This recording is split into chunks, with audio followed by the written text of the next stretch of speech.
All right, so this is CS50, and this is week 2, wherein we're going to dive in a little more deeply to C, this new language. And we're also going to take a look back at some of the concepts we looked at last week so that you can better understand some of the features of C and some of the steps you've been taking to make your code work. So we'll peel back some of the layers of abstraction from last week so that you better understand really what's going on underneath the hood of the computer. So of course, last week we began with perhaps the most canonical of programs in C, the most canonical of programs you can write pretty much in any language, which is that which says quite simply, hello world. But recall that before we're actually running this program, we have to convert it into the language that computers themselves speak, which we defined last week as binary, zeros and ones, otherwise known as machine language in this context. So we have to go somehow from this source code to something more like this machine code, the zeros and ones that the computer actually understands. Now you may recall too that we introduced a command for this, and that command was called make. And literally via this command, make hello, could we make a program called hello? And make was a little fancy. It assumed that if you want to make a program called hello, it would look for a file called hello.c. That just happens automatically for you. And the end result, of course, was an additional file called hello that would end up getting put into your current directory. So you could then do /hello and be on your way. But it turns out that make is actually automating a more specific set of steps for us that we'll see a little more closely now instead. So on the screen here is exactly the same code that we wrote last week to say quite simply hello world. And recall that anytime you run make hello or make Mario or make cache or make credit, any of the problems that you might have tackled more recently, you see some cryptic output on the screen. Hopefully no red or yellow error messages, but even when all is well, you see this white text, which is indicative of all having been well. And last week we just kind of ignored this and moved on and immediately did something like /hello. But today, let's actually better understand what it is that we've been turning a blind eye to so that each week as it passes, there's less and less that you don't understand the entirety of with respect to what's going on your screen. So again, if I do ls here, we'll see not only hello.c, but also the executable program called hello that I actually created via make. But look at this output. There's some mention of something called clang here. And then there's a lot of other words or cryptic phrases, something in computer speak here, that has all of these hyphens in front of them. And it turns out that what make is doing for us is it's automating execution of a command more specifically called clang. Clang is actually the compiler that we alluded to last week. A compiler being a program that converts source code to machine code. We've actually been using clang this whole time. But notice that clang requires a bit more sophistication. You have to understand a bit more about what's going on in order to use it. So let me go ahead and remove the program called hello. I'm going to use the rm command that we saw briefly last time. I'm going to confirm by hitting y. And if I type ls again now, hello.c is the only file that remains. Well, temporarily, let me take away the ability to use make. And let's now use clang directly. Clang is another program installed in CS50 IDE. It's a very popular compiler that you can download onto your own Macs and PCs as well. But to run it is a little different. I'm going to go ahead and say clang, and then the name of the file that I want to compile, hello.c being this one. I'm going to go ahead and hit enter. And now nothing happens, seemingly, but frankly, as you've probably gleaned already, when nothing bad seems to happen, that implicitly tends to mean that something good happened. Your program compiled successfully.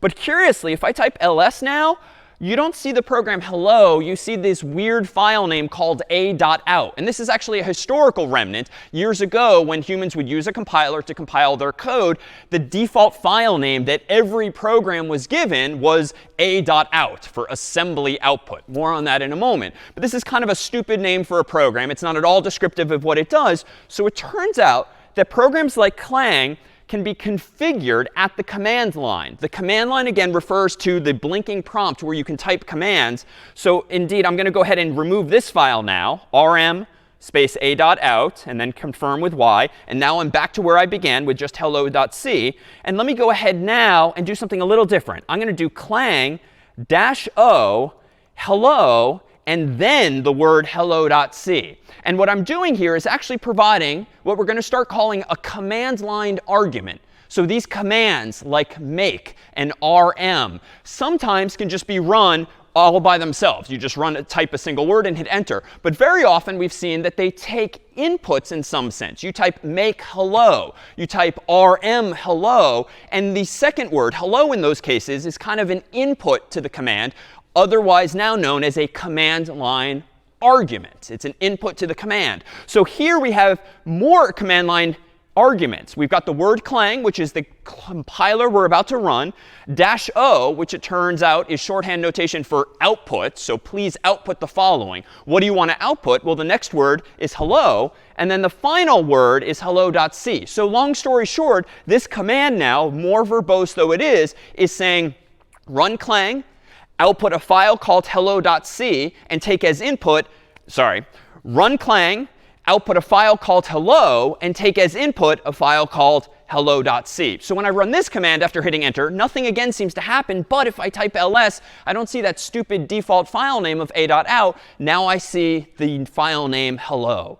So this is how ultimately clang is helping me compile my code. It's kind of automating all of those processes. But recall that that's not the only type of program we ran last week or wrote last week. We rather took code like this and began to enhance it with some additional lines. So version 2 of Hello World actually involved prompting the user for input using CS50's getString function, storing the output in a variable called name.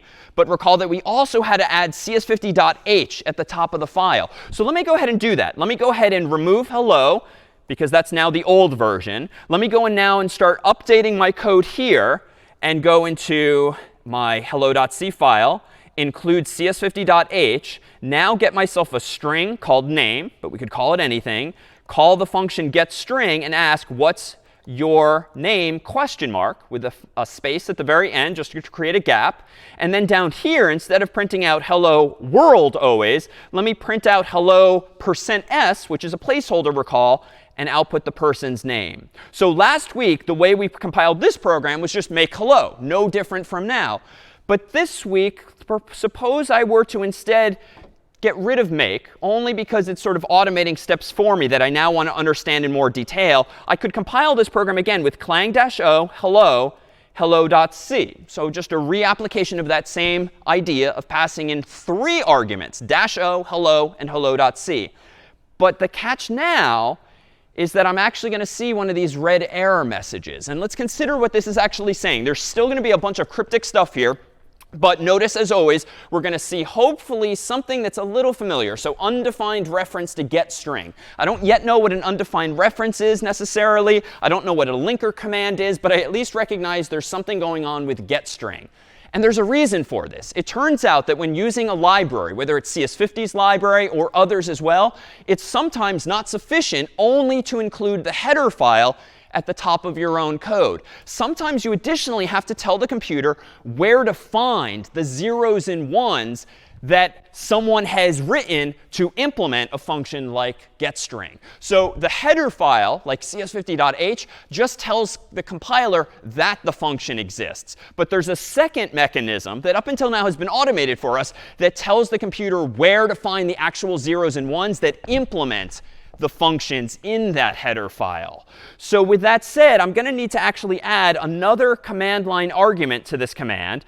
And instead of doing clang-o, hello, hello.c, I'm going to additionally, and admittedly cryptically, do -l CS50 at the end of this command, which quite simply refers to link in the CS50 library. So link is a term of art that we'll see what it means in more detail in just a moment. But this additional final command line argument tells Clang, you already know that a function like getString exists. -l CS50 means when compiling hello.c, make sure to incorporate all of the machine code from CS50's library into your program as well. In short, it's something you have to do when you use certain libraries. So now when I hit enter, all seems to be well because nothing bad got printed. If I type ls, I see hello. And voila, I can do /hello, type in my name David, and voila, hello David. So why didn't we do all of this last week? And frankly, we've made no fundamental progress. All we've done is reveal what's going on underneath the hood. But I'll claim that, frankly, compiling your code by typing out all of these verbose command line arguments just gets tedious quickly. And so computer scientists and programmers, more specifically, tend to automate monotonous steps. So what's happening ultimately with make is that all of this is being automated for us. So when you typed make hello last week, and henceforth you're welcome to continue using make as well, notice that it generates this extra long command, some of which we haven't even talked about, but I do recognize clang at the beginning. I recognize hello.c here. I recognize -l CS50 here. But notice there's a bunch of other stuff as well. Not only the -o hello, but also -lm, which refers to a math library, -l crypt, which refers to a cryptography or an encryption library. In short, we, the staff, have pre-configured make to just make sure that when you compile your code, all of the requisite dependencies, libraries, and so forth are available to you without having to worry about all of these command line arguments. So henceforth, you can certainly compile your code in this way using clang directly, or you can come back full circle to where we were last week and just run make hello. But there's a reason we run make hello, because executing all of those steps manually tends to just get tedious quickly. And so indeed, what we've done here is compile our code. And compiling means going from source code to machine code. But today, we reveal that there's a little more indeed going on underneath the hood, this linking that I referred to,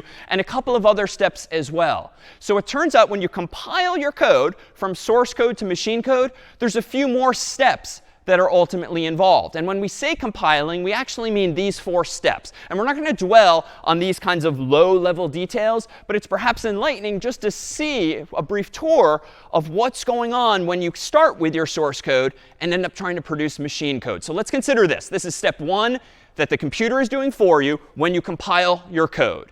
So step 1 takes your own source code that looks a little something like this, and it pre-processes your code top to bottom, left to right. And to pre-process your code essentially means that it looks for any lines that start with a hash symbol. So hash include CS50.h, hash include standard.io.h. And what the pre-processing step does is it's kind of like a find and replace. It notices, oh, here's a hash include line. Let me go ahead and copy the contents of that file, CS50.h, into your own code.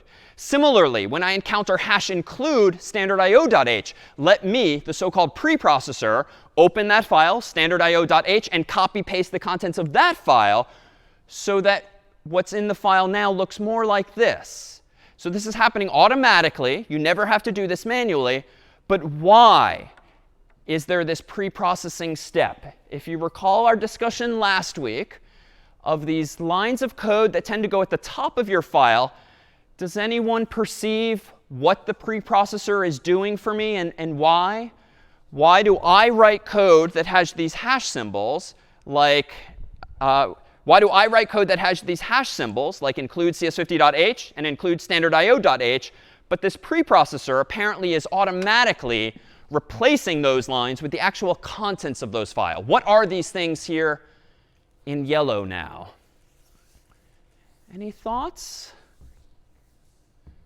Yeah, Jack, what do you think?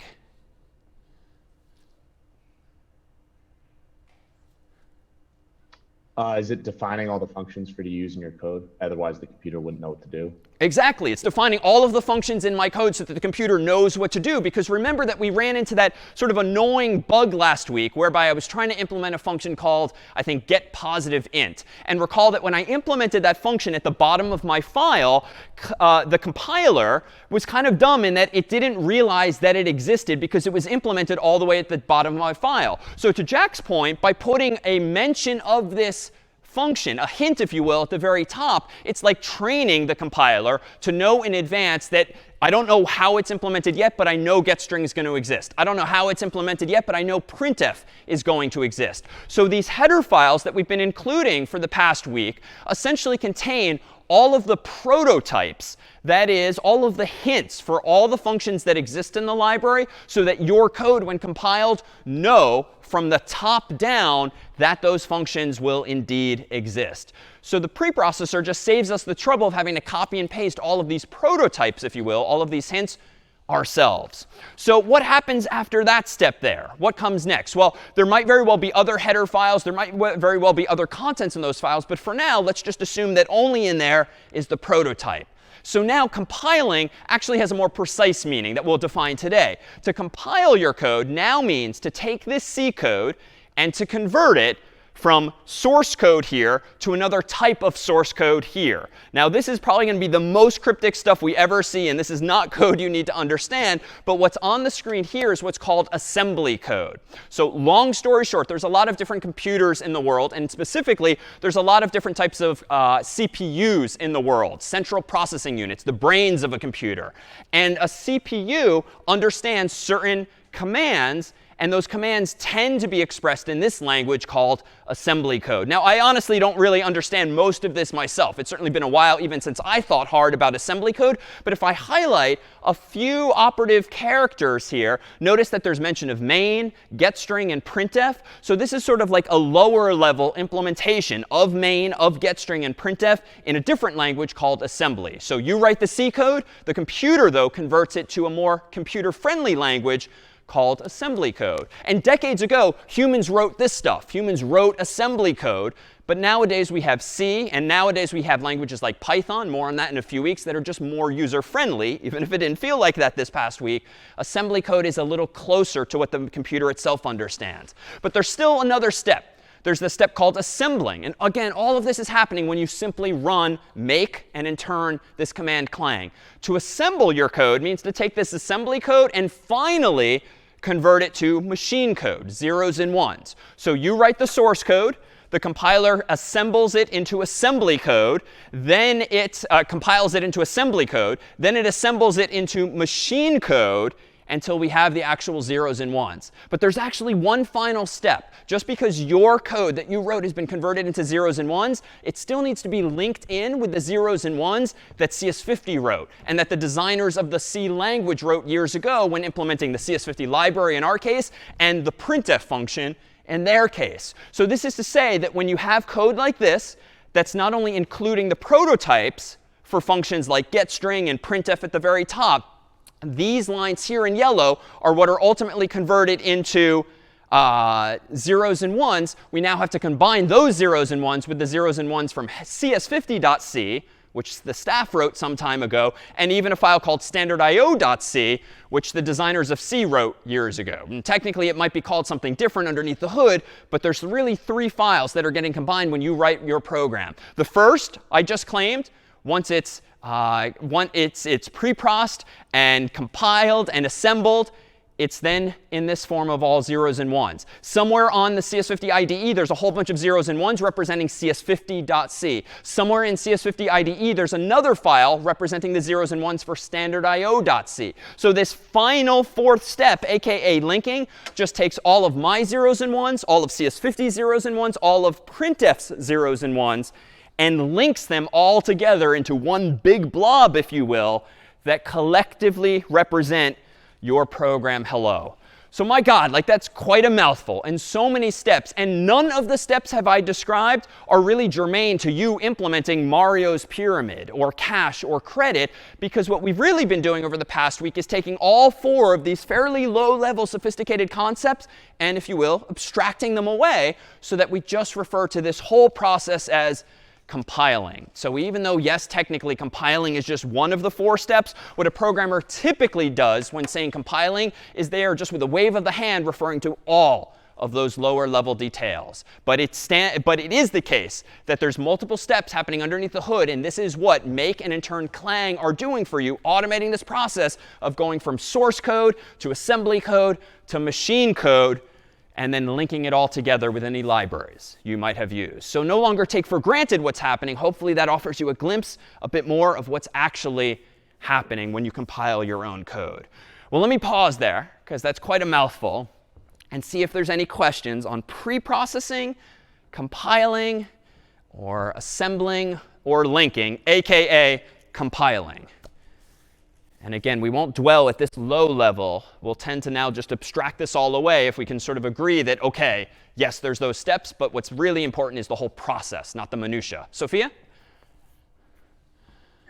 I had a question about with the first step, when Sure. we're replacing all the information at the top, is that information contained within the IDE, or are there files saved somewhere in that IDE, like where it's getting all this information from? Yeah, really good question. Where are all these files coming from? So yes, when you are using CS50 IDE, or frankly, if you're using your own Mac or your own PC, and you have pre-installed a compiler into your Mac or PC, just like we have into the CS50 IDE, what you get is a whole bunch of .h files somewhere on the computer system. You might also have a whole bunch of .c files or compiled versions thereof somewhere on the system. So yes, when you download and install a compiler, you are getting all of these libraries added for you. And we pre-installed an additional library called CS50's library that additionally comes with its own .h file and its own machine code as well. So all of those files are somewhere in CS50 IDE or equivalently in your own Mac or PC if you're working locally.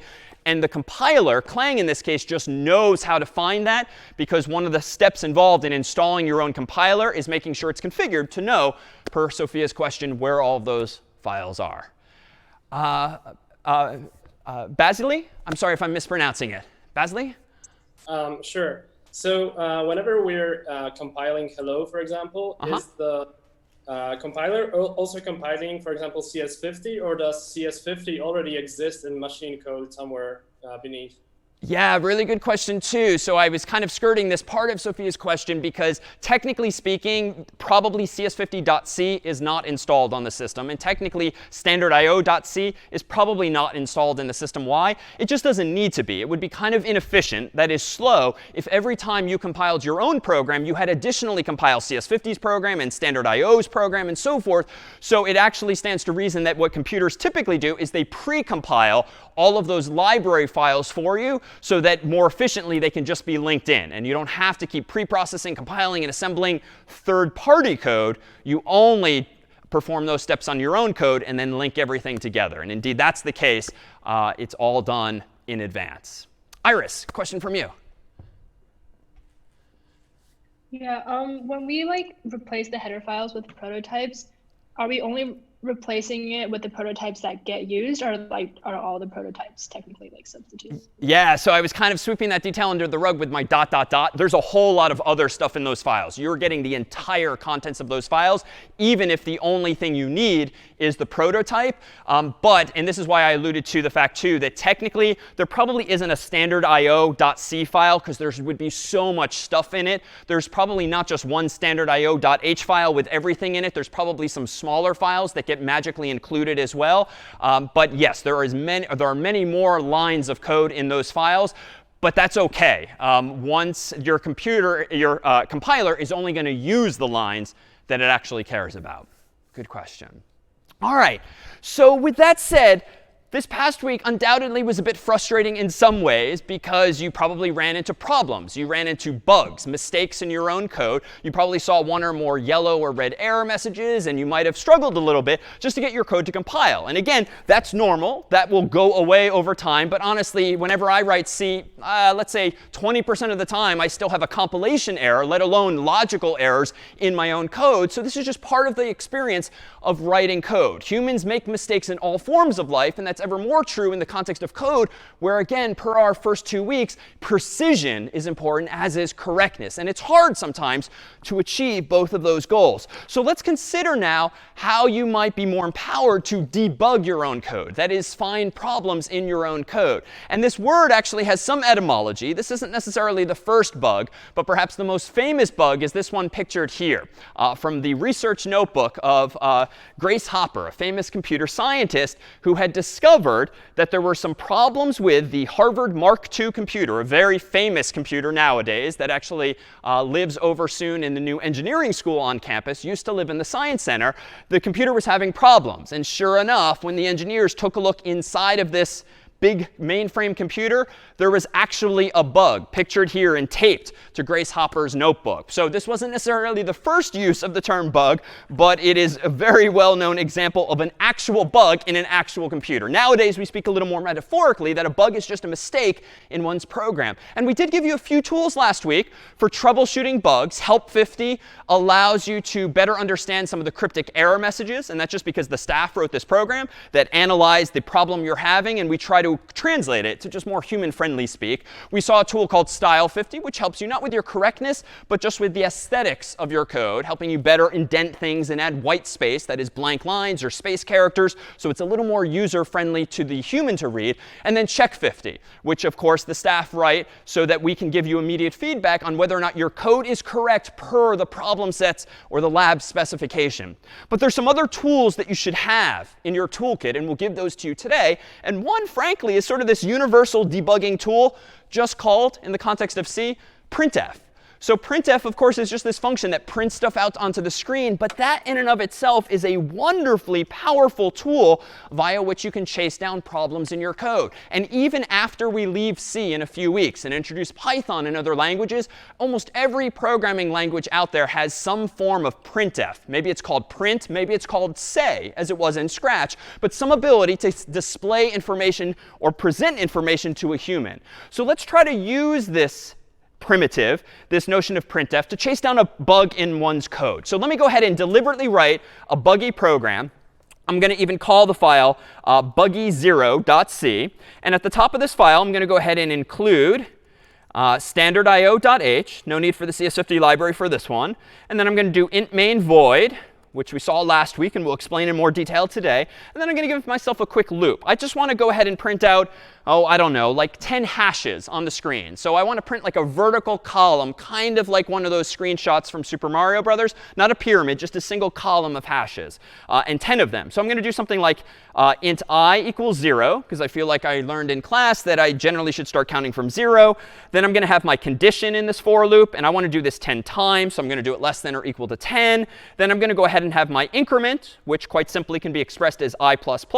And then inside this loop, I'm just going to go ahead and print out a single hash followed by a new line. I'm going to save the program.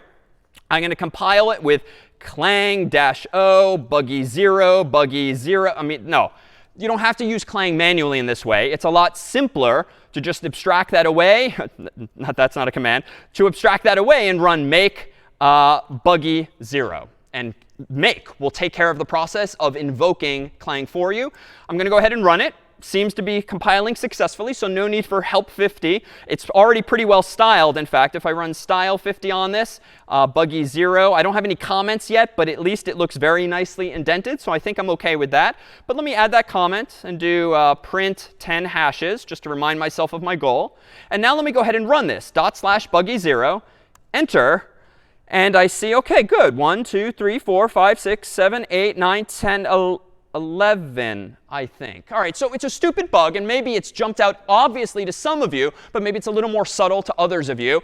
But where do you begin? Suppose I were to run check50, and check50 were to say, nope, you printed out 11 hashes instead of 10.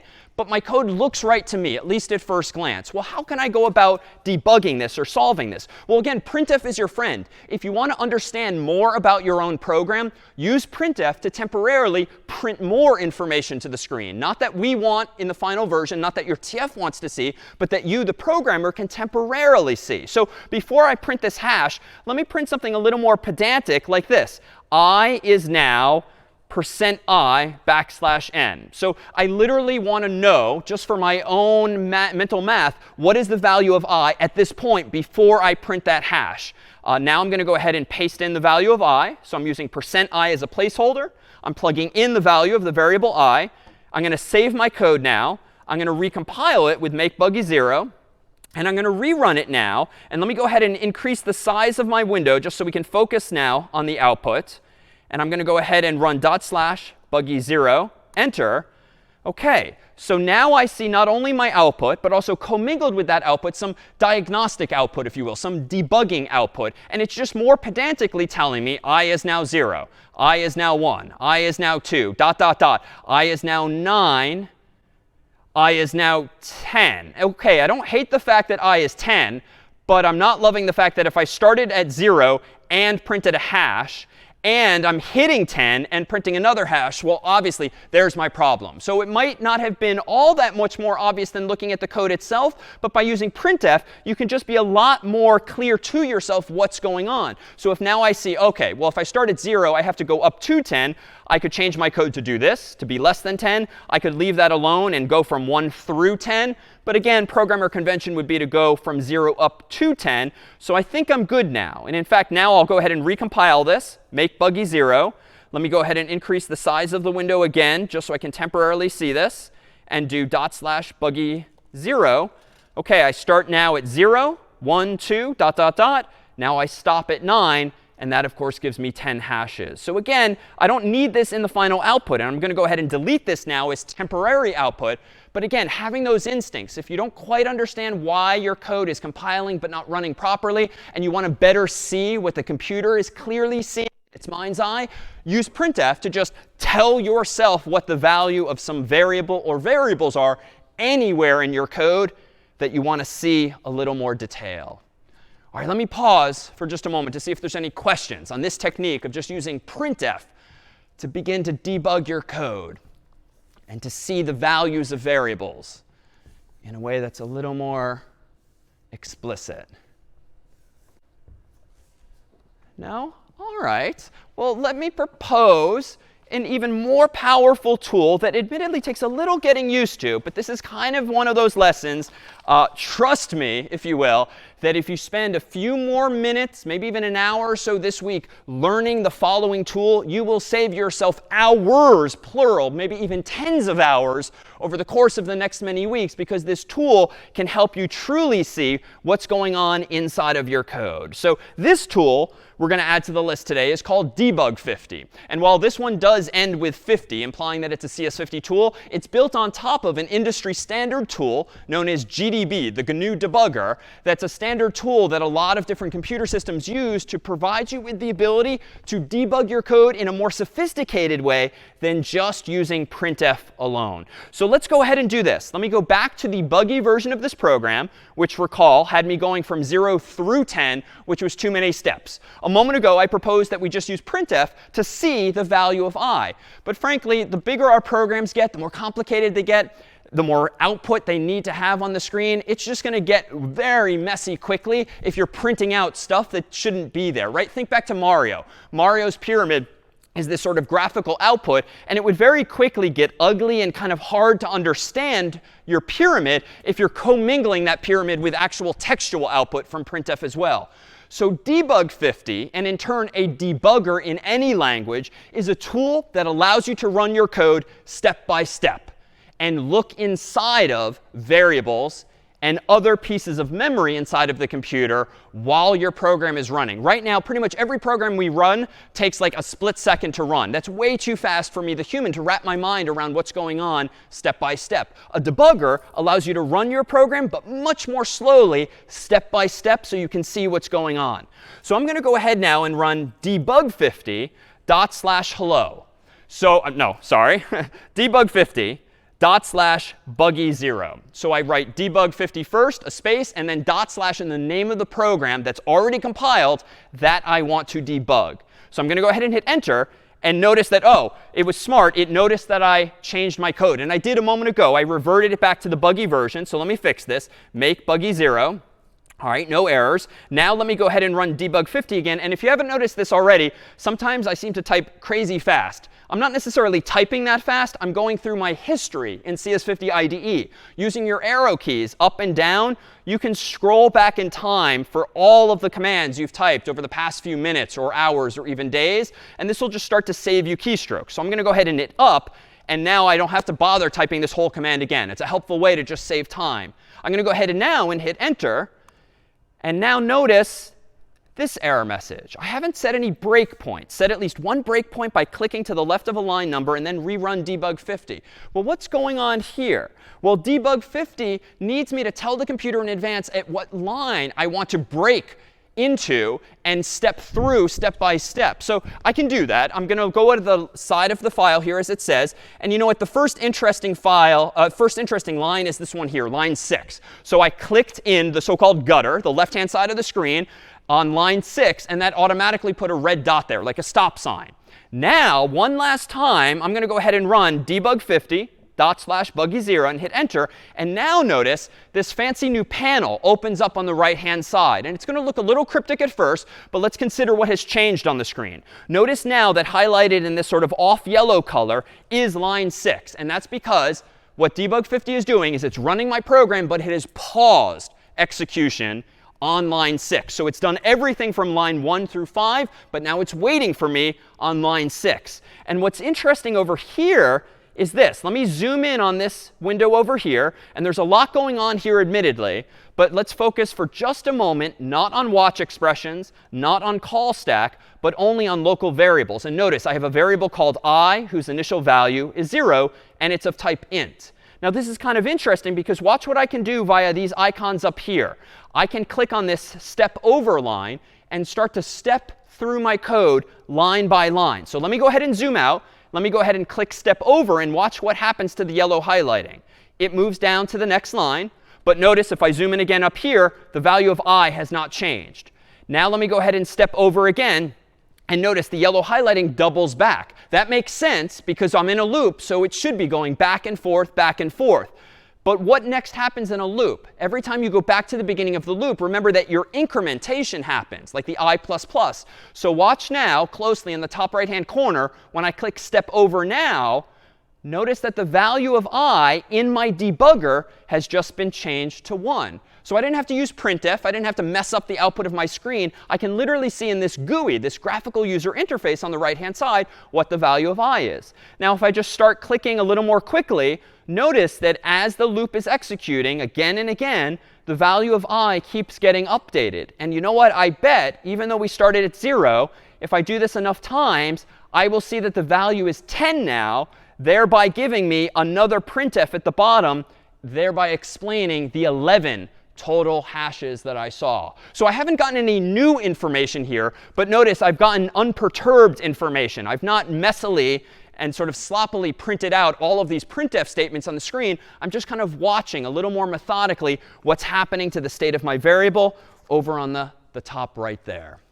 All right, let me pause here, too, to see if there's any questions on what this debugger does. Again, you compile your code. You run debug 50 on your code, but only after setting a so-called breakpoint, where you decide in advance where do you want to pause execution of your code. Even though here I did it pretty much at the beginning of my program, for bigger programs, it's going to be super convenient to be able to pause like halfway through your code and not have to go through the whole thing. Peter, question?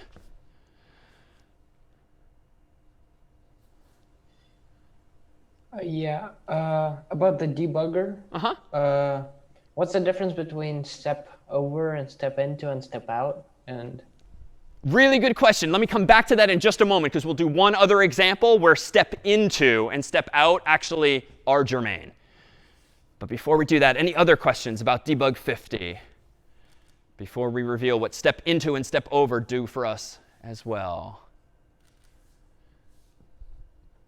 No? All right, well, let's take Peter's question right there. Let me go ahead and get out of the debugger. And honestly, I don't see an obvious way to get out of the debugger at the moment. But Control-C is your new friend today, too. Pretty much any time you lose control of a program because the debugger's running and you've lost interest in it, or maybe last week you wrote a program that has an infinite loop that just keeps going and going and going, Control-C will break out of that program. But let's now write quickly another program that this time has a second function. And we'll see one other feature of the debugger today. I'm going to go ahead and create a new file now called buggy1.c. Again, it's going to be deliberately flawed, but I'm first going to go ahead and include cs50.h this time. And I'm going to include standard io.h. I'm going to do int main void. And I'm going to go ahead and do the following. Give myself a variable called I. And I'm going to try to get a negative int by calling a function called getNegativeInt. And then quite simply, I'm going to print out this value, %i, \n, I, semicolon. Now, there's only one problem. GetNegativeInt does not exist. So like last week where we implemented getPositiveInt, this week I'll implement getNegativeInt, but I'm going to do it incorrectly at first. Now, getNegativeInt, as the name implies, needs to return an integer. And even though we only spent brief time on this last week, recall that you can specify the output of a function, a custom function that you wrote, by putting its so-called return value first on this line. And then you can put the name of the function, like getNegativeInt. And then in parentheses, you can put the input to the function. But if it takes no input, you can literally write the word void, which is a term of art that just means nothing goes here.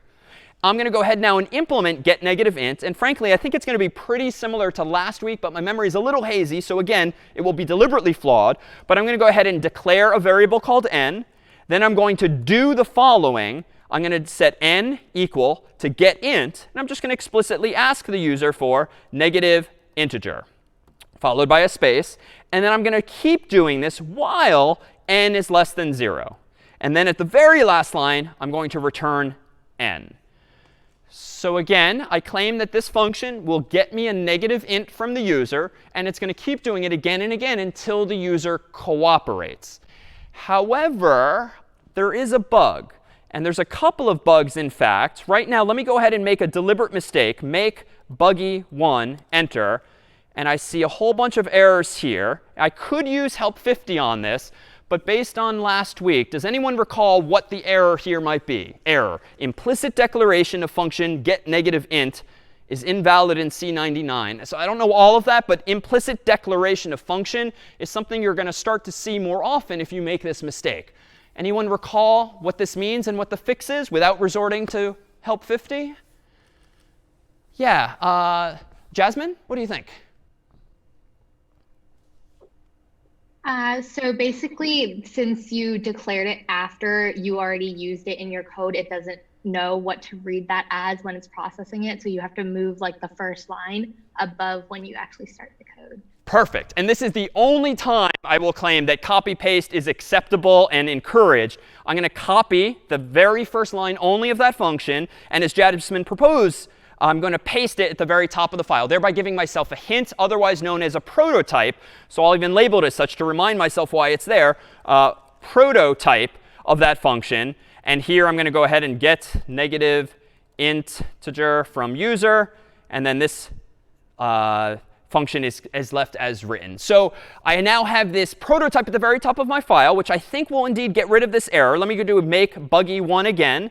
Now I see that it indeed compiled OK. But when I run it now, /buggy1, let me go ahead and input a negative integer, -1, -2, -3. I feel like the function should be happy with this, and it's obviously not. So there's a bug. I'm going to go ahead and hit Control-C to get out of my program, because like, otherwise it would run potentially forever. And now I'm going to use debug 50. But debug 50 just got really interesting to Peter's question earlier, because now I have things I can step into. I'm not writing all of my code in main. There's this other function now called getNegativeInt. So let's see what happens now. Let me go ahead and set a breakpoint on like the first interesting line of code, line 10. And it's interesting only in the sense that everything else is kind of boilerplate at this point. You just have to do it to get your program started. I'm going to now go down here, and I'm going to do debug 50 /buggy1. And in a moment, it's going to open up that sidebar. And I'm going to focus now not only on local variables, like I did before. Notice that I is again equal to 0 here by default. But I'm also going to reveal this option here, call stack. So call stack is a fancy way of referring to all of the functions that your program at this point in time has executed and not yet returned from. So right now, there's only one thing on the call stack, because the only function that is currently executing is, of course, main. Because why? I set a breakpoint at line 10, which is, by definition, inside of main. But to Peter's question earlier, I feel like lines 10 and 11, frankly, they look pretty correct, right? It's hard at this point to have screwed up lines 10 and 11, except syntactically, because I'm getting a negative int, I'm storing it in I, and then I'm printing out the value of I on those two lines. But what if instead I'm curious about getNegativeInt? I feel like the bug, logically, it's got to be in there, because that's the harder code that I wrote. Notice this time, instead of clicking step over, let me go ahead and click on step into, which is one of the buttons Peter alluded to. And when I click step into, notice that you sort of go down the rabbit hole. And debug 50 jumps into the function getNegativeInt, and it focuses on the first interesting line of code. So do in and of itself really isn't that interesting. Int n isn't that interesting, because it's not assigning a value to it even yet. The first juicy line of code seems to be line 19, and that's why the debugger has jumped to that line. Now, n equals getInt feels pretty correct. It's hard to misuse getInt. But notice now on the right-hand side what has happened. Under call stack, you now see two things, not only main, but also getNegativeInt. And a stack, it's like a stack of trays in a cafeteria. The first tray at the bottom is like main. The second tray on the stack in the cafeteria is now getNegativeInt. And what's cool about this is that notice that right now, I can see my local variables, n, and that's indeed the variable I used. So I no longer see I see n because I'm into the getNegativeInt function. And now if I keep clicking step over again and again after typing in a number, let me type in -1 here. Now notice on the top right of the screen, you can see in the debugger that n equals -1. I'm going to now go ahead and click step over, and I think I'm going to end up in line 22. If the human has typed in a negative integer like -1, obviously that's negative. Let's proceed to line 22. But watch what happens when I click step over. It actually seems to be going back to the do loop again and again and again, as it will if I keep providing negative integers. So my logic then should be, well, OK, if n is -1, but my loop is still running, like what should your logical takeaway here be? If n is -1, and that is by definition a negative integer, but my loop is still running, like what could be your diagnostic conclusion if the debugger is essentially revealing this hint to you? N is -1, but the loop is still going. Omar, what would you conclude? Either the condition is wrong, maybe some sort of Boolean logic could be flawed. Perfect. So obviously either the condition is wrong or there's something wrong with my Boolean logic. And Boolean logic just refers to true or false. So somewhere I'm saying true instead of false, or I'm saying false instead of true. And frankly, the only place where I have code that's going to make this loop go again and again must logically be on line 21. So even if you're not quite sure how to fix it yet, just by deduction, you should realize that, OK, -1 is what's in the variable, but that's not good enough. The loop is still going. I must have screwed up the loop. And indeed, let me just now call it out. Line 21 is indeed the source of the bug. So we've isolated it. Out of 23 lines, we've at least found the one line where I know the solution has to be. What's the solution? How do I fix the logic now, thanks to the debugger having sort of led me down this road? How do I fix line 21 here? What's the fix? Would you propose? Yeah, Jacob? You'd have to change it from while n is less than 0 to while n is greater than 0. Exactly. So instead of n less than 0, I want to say n greater than 0. And I think, slight clarification, I think I want to include 0 here because 0 is not negative. And if I want a negative n, I think what I'm probably going to want to say is while n is greater than or equal to 0, keep doing the loop. So I very understandably sort of just inverted the logic. No big deal. I'm thinking negatives, and I did less than. But the fix is easy. The point is the debugger led you to this point. Now, those of you who have programmed before probably saw the bug jumping out at you. Those of you who haven't programmed before probably would have figured out what the bug was, because out of 23 lines, it's got to be one of those. But as our programs get more sophisticated and we start writing more lines of code, debug 50 and debuggers in general will be your friend. And I realize that this is easier said than done, because at first, when using a debugger, you're going to feel like, I'm just going to use printf. I'm just going to sort of fight through this. Because there's a bit of a learning curve, you will gain back that time and more by just using a debugger as your first instinct when chasing down problems like this. All right, so that's it for debug 50, a new tool in your toolkit in addition to printf.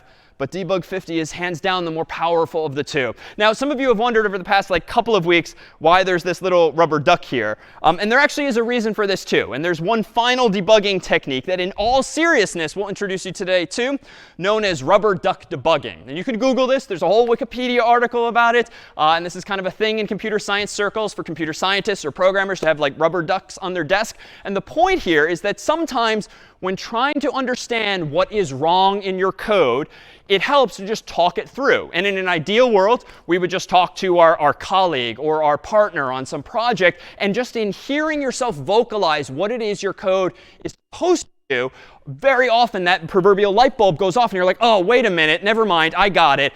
Just because you heard yourself speaking illogically when you intended something actual logical. Now, we don't often all have colleagues or partners or friends with whom we're working on a project with, and we don't often have family members or friends who want to hear about our code of all things. And so a wonderful proxy for that conversant partner would be literally a rubber duck. And so here in healthier times, we would be giving all of you rubber ducks. Here on stage, we brought a larger one for us all to share. If you've noticed in some of the wide shots on camera, there's a duck who's been watching this whole time, so that anytime I screw up, I literally have someone I can sort of talk to, if non-verbally in this case. But we can't emphasize enough that in addition to printf, in addition to the more sophisticated debug 50, talking through your problems with code is a wonderfully valuable thing. And if your friends or family are willing to hear about some low-level code you're writing and some bug you're trying to solve, great. But in the absence of that, talk to a stuffed animal in your room. Talk to an actual rubber duck if you have one. Talk even aloud or think aloud. It's just a wonderful, compelling habit to get into, because just in hearing yourself vocalize what you think is logical will the illogical very often jump out at you instead. All right, so with that said, that's been a lot. Let's go ahead here and take a 5-minute break, give everyone a bit of a breather. And when we come back, we'll take a look now at some of the more powerful features of C, now that we can trust that we can solve any problems with all of these new tools. So we'll be back in 5.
right, we are back. So let's take a look underneath the hood, so to speak, of a computer, because as fancy as these devices are and as powerful as they seem, they're relatively simple in their capabilities and what they can actually do.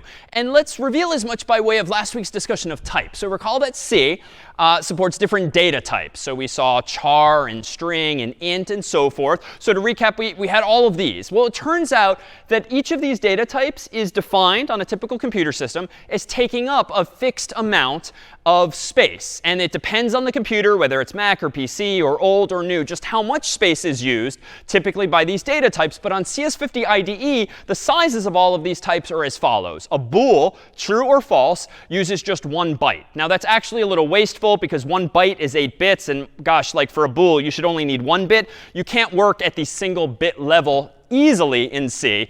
And so we just typically spend 1 whole byte on a bool. Char is going to be 1 byte as well. And that might sound familiar because last week when we talked about ASCII, we proposed that the total number of possible characters you can represent with a char was 256 because of 8 bits and 2 to the 8th power. So 1 char is 1 byte. And that's fixed in C no matter what. Then there were all of these other data types. There was float, which is a real number with a decimal point. That happens to use 4 bytes. A double is also a real number with a decimal point, but it uses 8 bytes, which gives you even more precision. You can have more significant digits after the decimal point, for instance. Ints, we've used a bunch. Those are 4 bytes typically. A long is twice as big, and that just allows you to represent an even bigger number. And some of you might have done that exactly on credit when storing a whole credit card number. Strings, for now, are a variable number of bytes. It could be a short string of text, a long string of text, a whole paragraph. So that's going to vary. So we'll come back to this notion of string next time. But today, focus on just these primitive types, if you will. And here is a picture of what is inside of your computer. So this is a piece of memory, or RAM, random access memory. And it might be a little smaller. It might be a little bigger, depending on whether it's a laptop or desktop or phone or the like. But it's in memory, or RAM, that programs are stored while they're running. And it's where files are stored when they are open. So typically, if you install programs or save files, those are saved on what's generally called your hard drive, or hard disk, or solid state disk, or CD, or some other physical medium. And the upside of which is that they don't require electricity to store your data long term. RAM is different. It's volatile, so to speak, but it's much faster than a hard disk or a solid state disk even. It's much faster because it's purely electronic. And indeed, there are no moving parts. It's purely electronic as pictured here. And so with RAM, you have the ability to open files and run programs more quickly because when you double click a program to run it, or you open a file in order to view or edit it, it's stored temporarily in RAM. And long story short, if your laptop battery has ever died, or your computer's gotten unplugged, or your phone dies, the reason that you and I tend to lose data, the paragraph that you just wrote in the essay that you hadn't yet saved, is because RAM memory is volatile. That is, it requires electricity to continue powering it. But for our purposes, we're only going to focus on RAM, not so much long-term disk space yet, because when you're running a program in C, it is indeed, by definition, running in your computer's memory. But the funny thing about something as simple as this picture is that each of these black rectangles is kind of a chip. And in those chips are stored all of the zeros and ones, the little switches that we alluded to in week 0. So let's focus on and just zoom in on just one of these chips.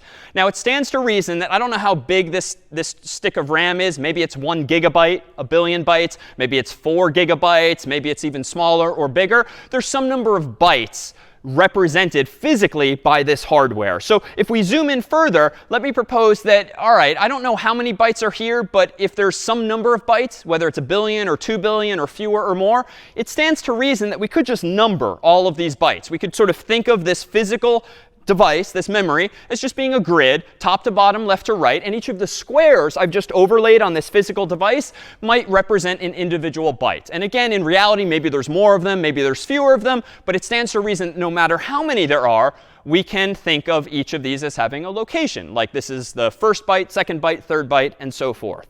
Well, what does it mean then for a char to take up 1 byte? That means that if your computer's memory is running a program, maybe that you wrote or I wrote, that's using a char variable somewhere in it, the char you're storing in that variable may very well be stored in the top left-hand corner physically of this piece piece of RAM. Maybe it's there, maybe it's elsewhere, but it's just one physical square.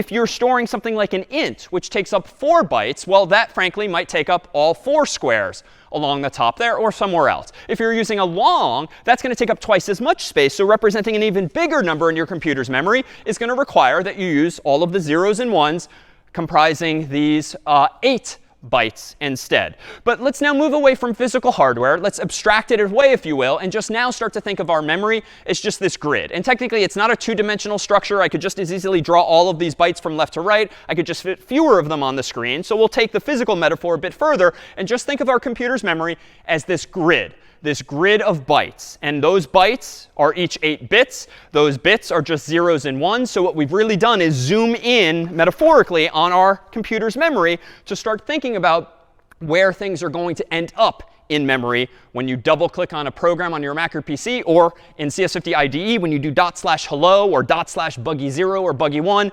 It's these bytes in your computer's memory that are filled with all of your variables' values. So let's consider an example here. Suppose I had written some code that involved declaring 3 scores. Maybe it's a class that's got like 3 tests, and you want to average the student's score, the student's grade across all 3 of those tests. Well, let's go ahead and write a quick program that does exactly this. In CS50 IDE, I'm going to create a program called scores.c. And in scores.c, I'm going to go ahead and include standard io.h. I'm going to then do my int main void as usual.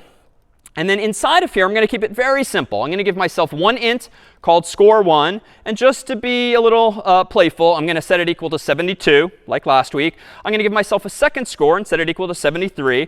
And then a third score whose value is going to be 33. And then let me go ahead and print out the average of those 3 values by plugging in a placeholder for a floating point value, right? If you add 3 integers together and divide them by 3, I may very well get a fraction or a real number with the decimal point. So I'm going to use %f instead of %i, because I don't want to truncate someone's grade. Otherwise, if they have like a 99.9, they're not being rounded up to 100. They're going to get the 99 because of truncation, as we discussed last week. So how do I do now the math of an average? Well, it's pretty straightforward. Score 1 plus score 2 plus score 3 in parentheses, just like in math, divided by 3, semicolon. Let me save that file. Let me do make scores at the bottom. Again, we're not going to use clang manually. No need to, because it's a lot easier to run make. But I did mess up here. Format specifies type double, but the argument has type int. So I don't quite understand that, but it's drawing my attention to the %f and the fact that my math looks like this. So any thoughts here? I don't think printf is going to help me here, because the bug is within the printf line. I don't think that debug 50 is going to really help me here, because I already know what line of code the bug is in. This feels like an opportunity to talk to the physical duck or some other inanimate object. Or we can perhaps think about what errors we ran into even last week. Arpan, what do you think? I think it's because it's telling you this because it's receiving all the values are in integer type, but you are telling it to be in float. Yeah. When you're putting it into the average. Exactly. So, score. Oh, go ahead. Yeah, sorry. So the computer is just still keeping it as float. So as a result, it doesn't know what to do. Indeed. So score 1, score 2, score 3 are all integers, and the number 3 is literally an integer. And so this time the compiler is smart enough to realize, wait a minute, you're trying to coerce an integer result into a floating point value, but you haven't done any floating point arithmetic, if you will. So you know what? There's a few ways to fix this. Last week, recall, we proposed that you could use a cast, and you could explicitly cast one or more of those values to a float. So I could do this, for instance. Or I could cast all of these to floats, or one of these to floats. There's many different possibilities, but frankly, the simplest fix is just to divide, for instance, by 3.0. I can avoid some of the headaches of casting from one to another by just making sure that there's at least one floating point value involved in this arithmetic. So now let me recompile scores.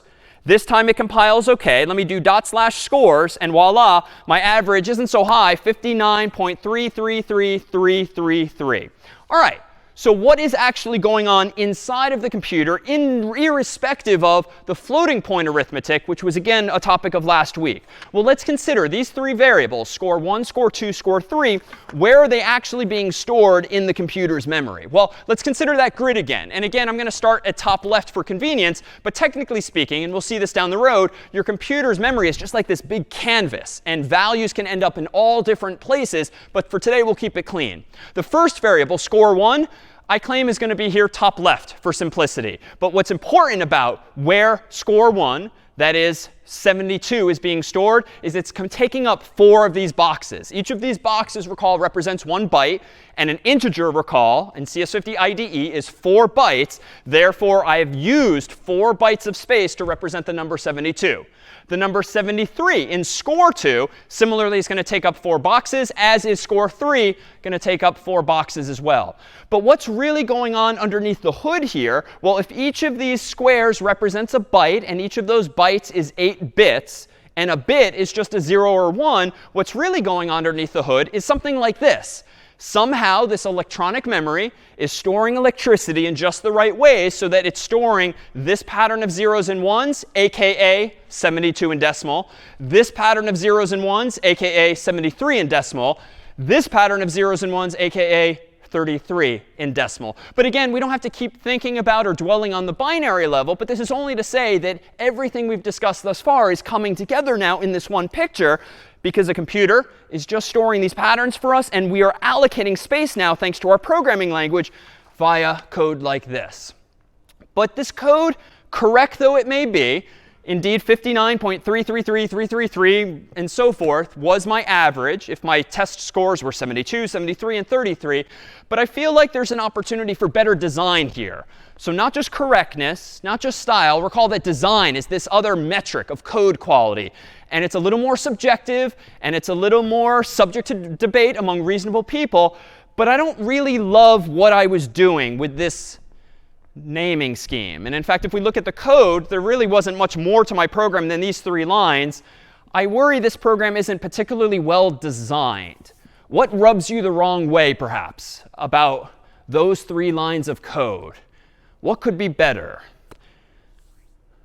And even if you don't know the solution, especially if you've never programmed before, what kind of smells about those 3 lines? This is actually a term of art. Code smell is like something, not loving that for some reason. If you can't put your finger on it, it's not the best design. The code smells. What's smelly, if you will, about score 1, score 2, score 3? Ryan, what do you think? I was going to say, if you're doing an average calculation, you don't need to add them up all together in the code. You can add them up beforehand and store it as one variable. Absolutely. If I'm computing the average, I don't need to keep all 3 around. I can just keep a sum and then divide the whole sum by the total number. I like that instinct. What else might you not like about the design of this code now? Score 1, score 2, score 3. Score 1, score 2, score 3. Might there be opportunity still for improvement? I feel like anytime you start to see this repetition, maybe. Andrew, your thoughts?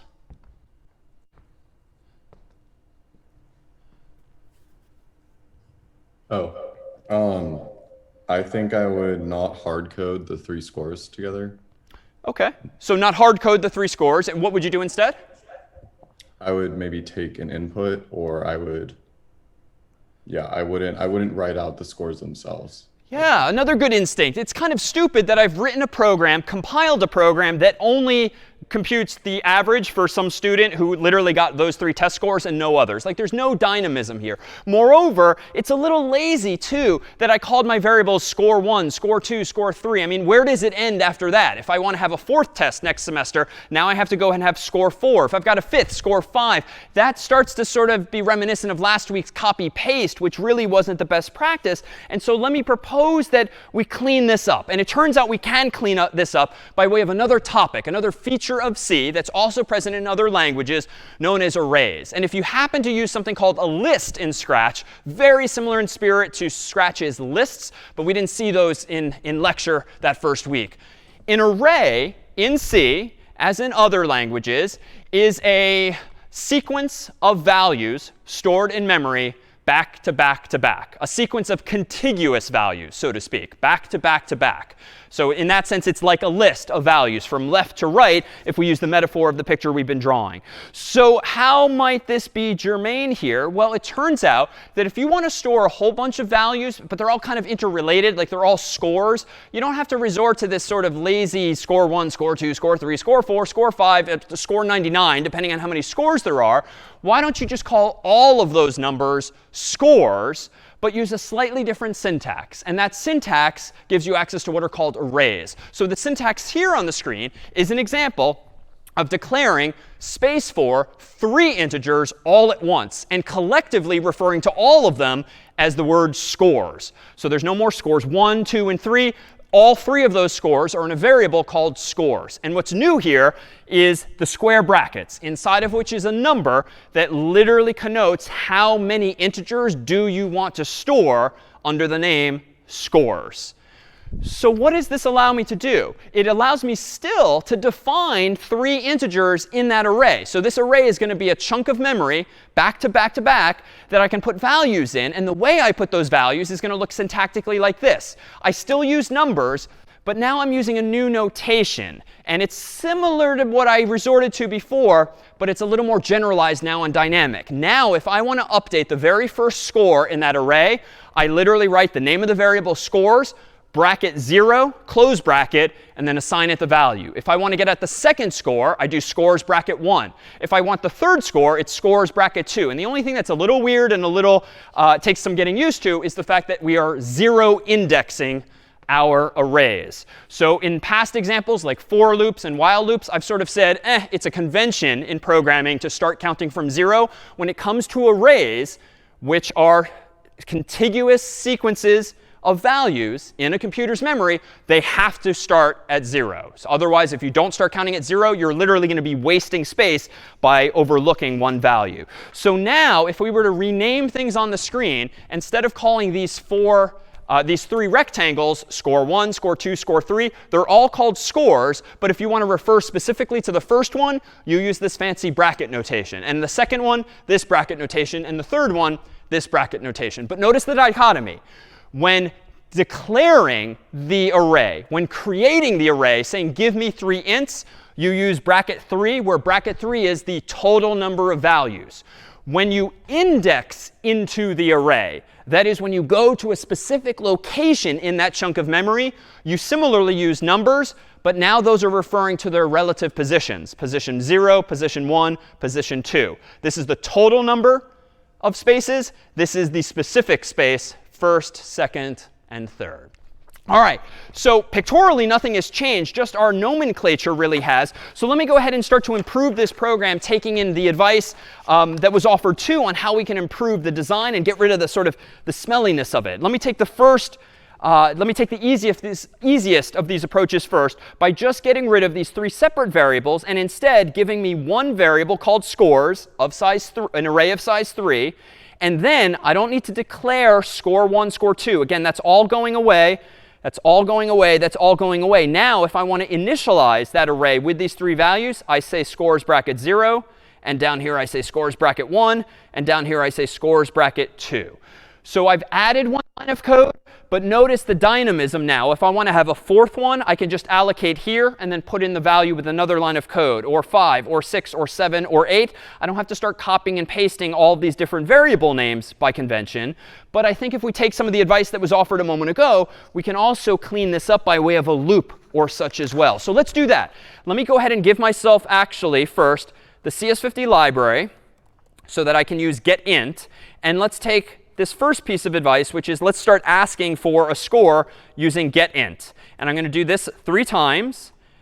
And I'm getting a little lazy. I'm getting a little bored already, so I'm going to copy paste. And again, that does not bode well in general. When copying and pasting, we can probably do better still.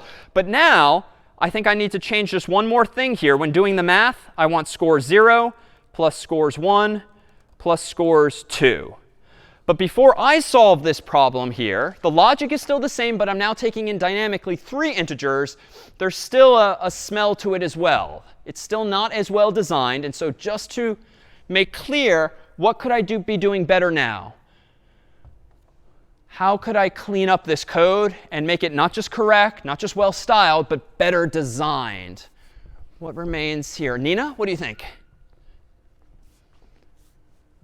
The code is like specific for only 3 scores, so you could like ask an input for like how many scores it wants at the very beginning, and then instead of like having score bracket 0, score bracket 1, you could use a for loop that goes through from 0 to n minus 1, or like less than n, that will like ask, and it should be like 1 line of code instead.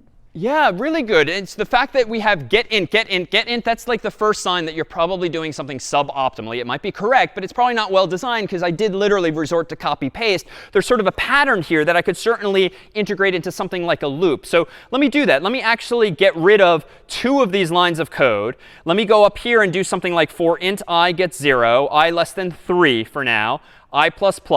Let me open up this for loop. Let me indent that remaining line of code.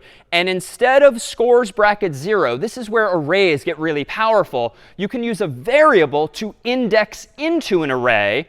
That is to go to a specific location. What do I want to use for my variable?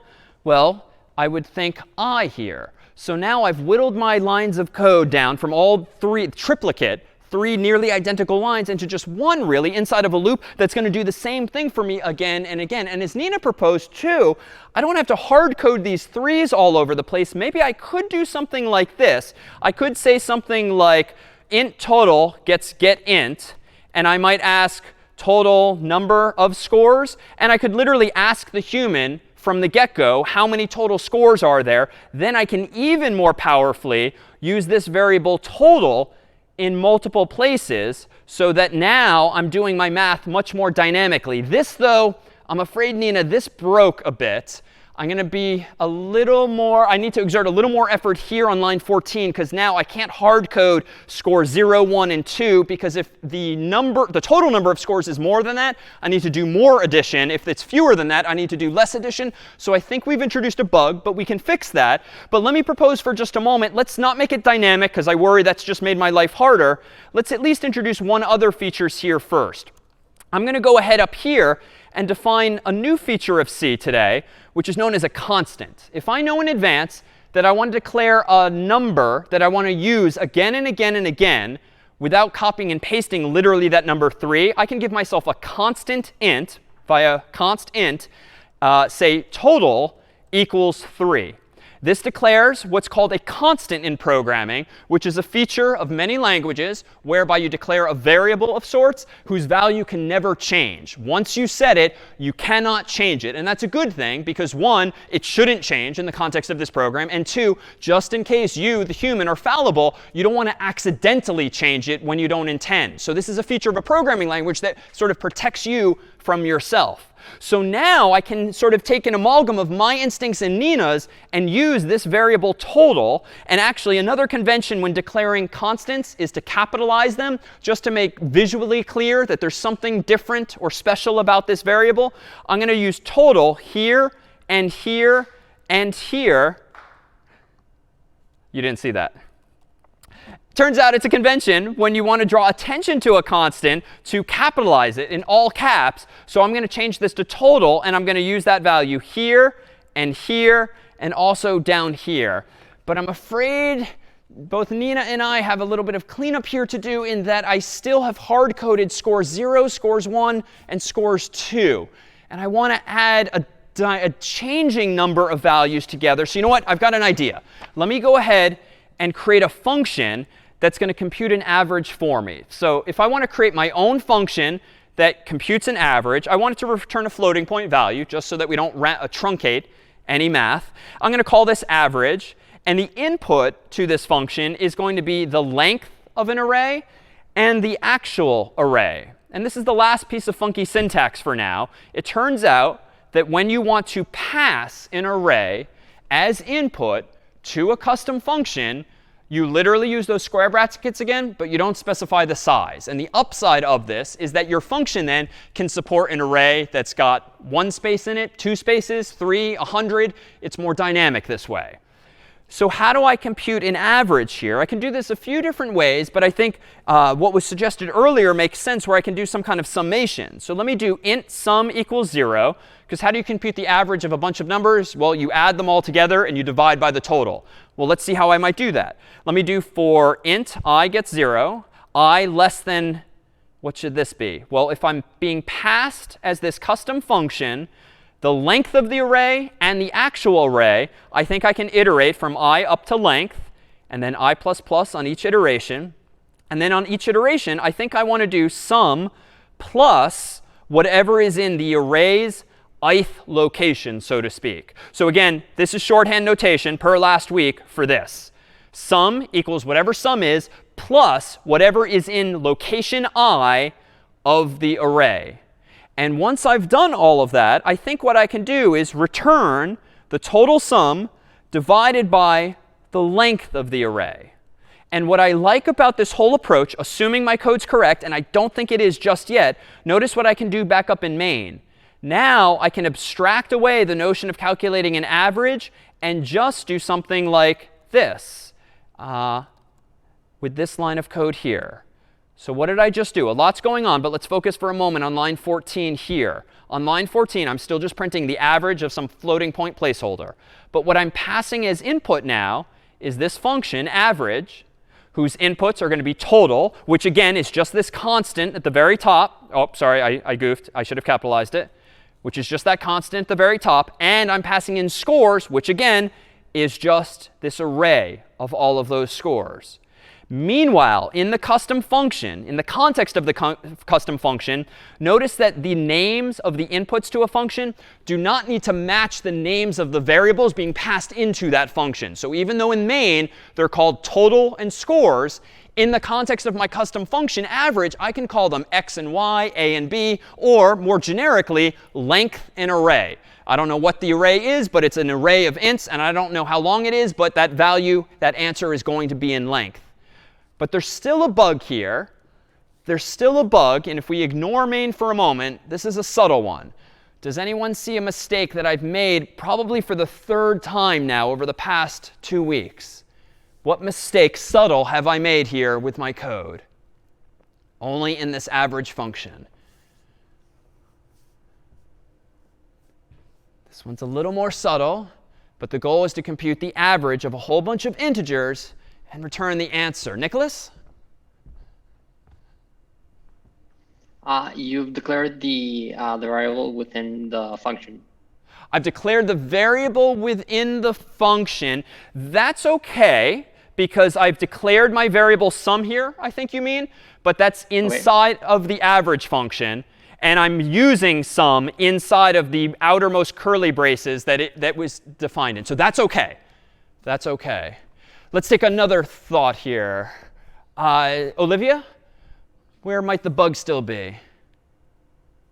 The return type's a float, but you're returning an int divided by an int. Perfect. So I again made that same stupid mistake that's just going to get more obvious as time goes on, that if I want to do floating point arithmetic, just like the Ariane rocket discussion, the Patriot missile, like these kinds of details matter in a program. Now it's correct because I'm actually going to ensure that even though the context here is much less important than those real world contexts, just computing some average of scores, I'm not going to accidentally truncate any of my values. So again, in the context here of this function, average is just applying some of last week's principles. I've got a variable, I've got a loop, and I'm doing some floating point arithmetic ultimately.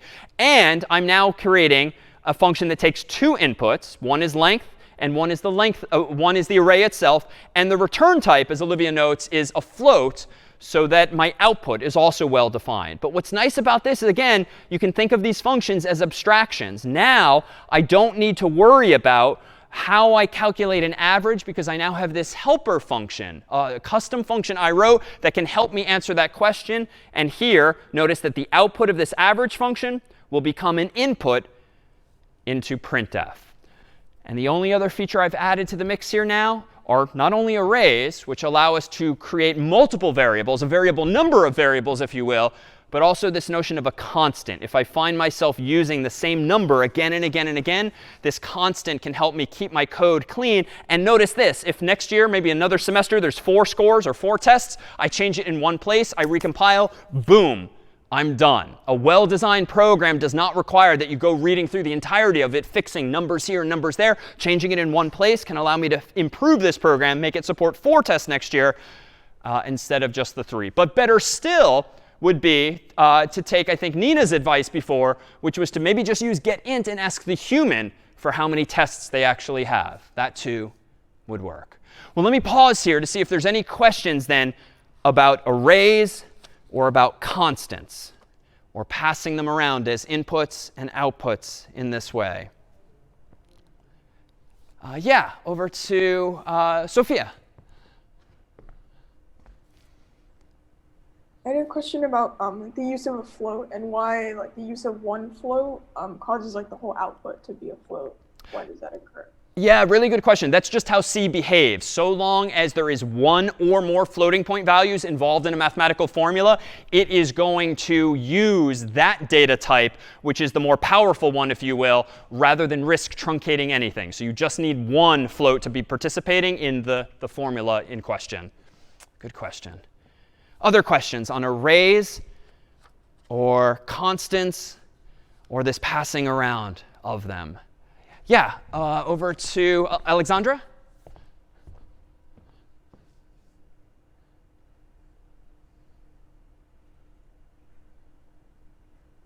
I had a question about the declaring of the array scores when you declared it in main. You said int scores, and in the brackets you have total. Can you declare it without the total? Really good question. Only the brackets? Short answer, no. So the way I did it is the way you do have to do it. And in fact, if I highlight what I did here, now it currently says total. If I get rid of that and I go back to our first version where I said something like 3 and 3 and 3 over here, you cannot do this, which I think, Alexandra, is what you were proposing. The computer needs to know how big the array is when you are creating it. The exception to that is that when you're passing an array from one function to another, you do not need to tell that custom function how big the array is, because, again, you don't know in advance. You're writing a fairly generic dynamic function whose purpose in life is to take any array as input of integers and any length and respond accordingly with an average that matches the size of that thing. And those of you, as an aside, who have programmed before, especially in Java, unlike in Java and certain other languages, the length of an array is not built into the array itself. If you do not pass in the length of an array to another function, there is no way to determine how big the array is. This is different from Java and other languages where you can ask the array in some sense, what is its length? In C, you have to pass both the array itself and its length around separately. Sina? Oh, hello. I'm still a little bit confused about how when we write that second command, when is it void in the parentheses, and when do we define the int? Because, as I remember, when we did the get a negative number or get a positive number, it was void, but we still kind of gave it an input. I'm just not completely sold on that. Sure, good question. Let me go ahead and open up that previous example, which was a little buggy, but it has the right syntax here. So here was the get negative int function from before, and Asina, you note it was void as input.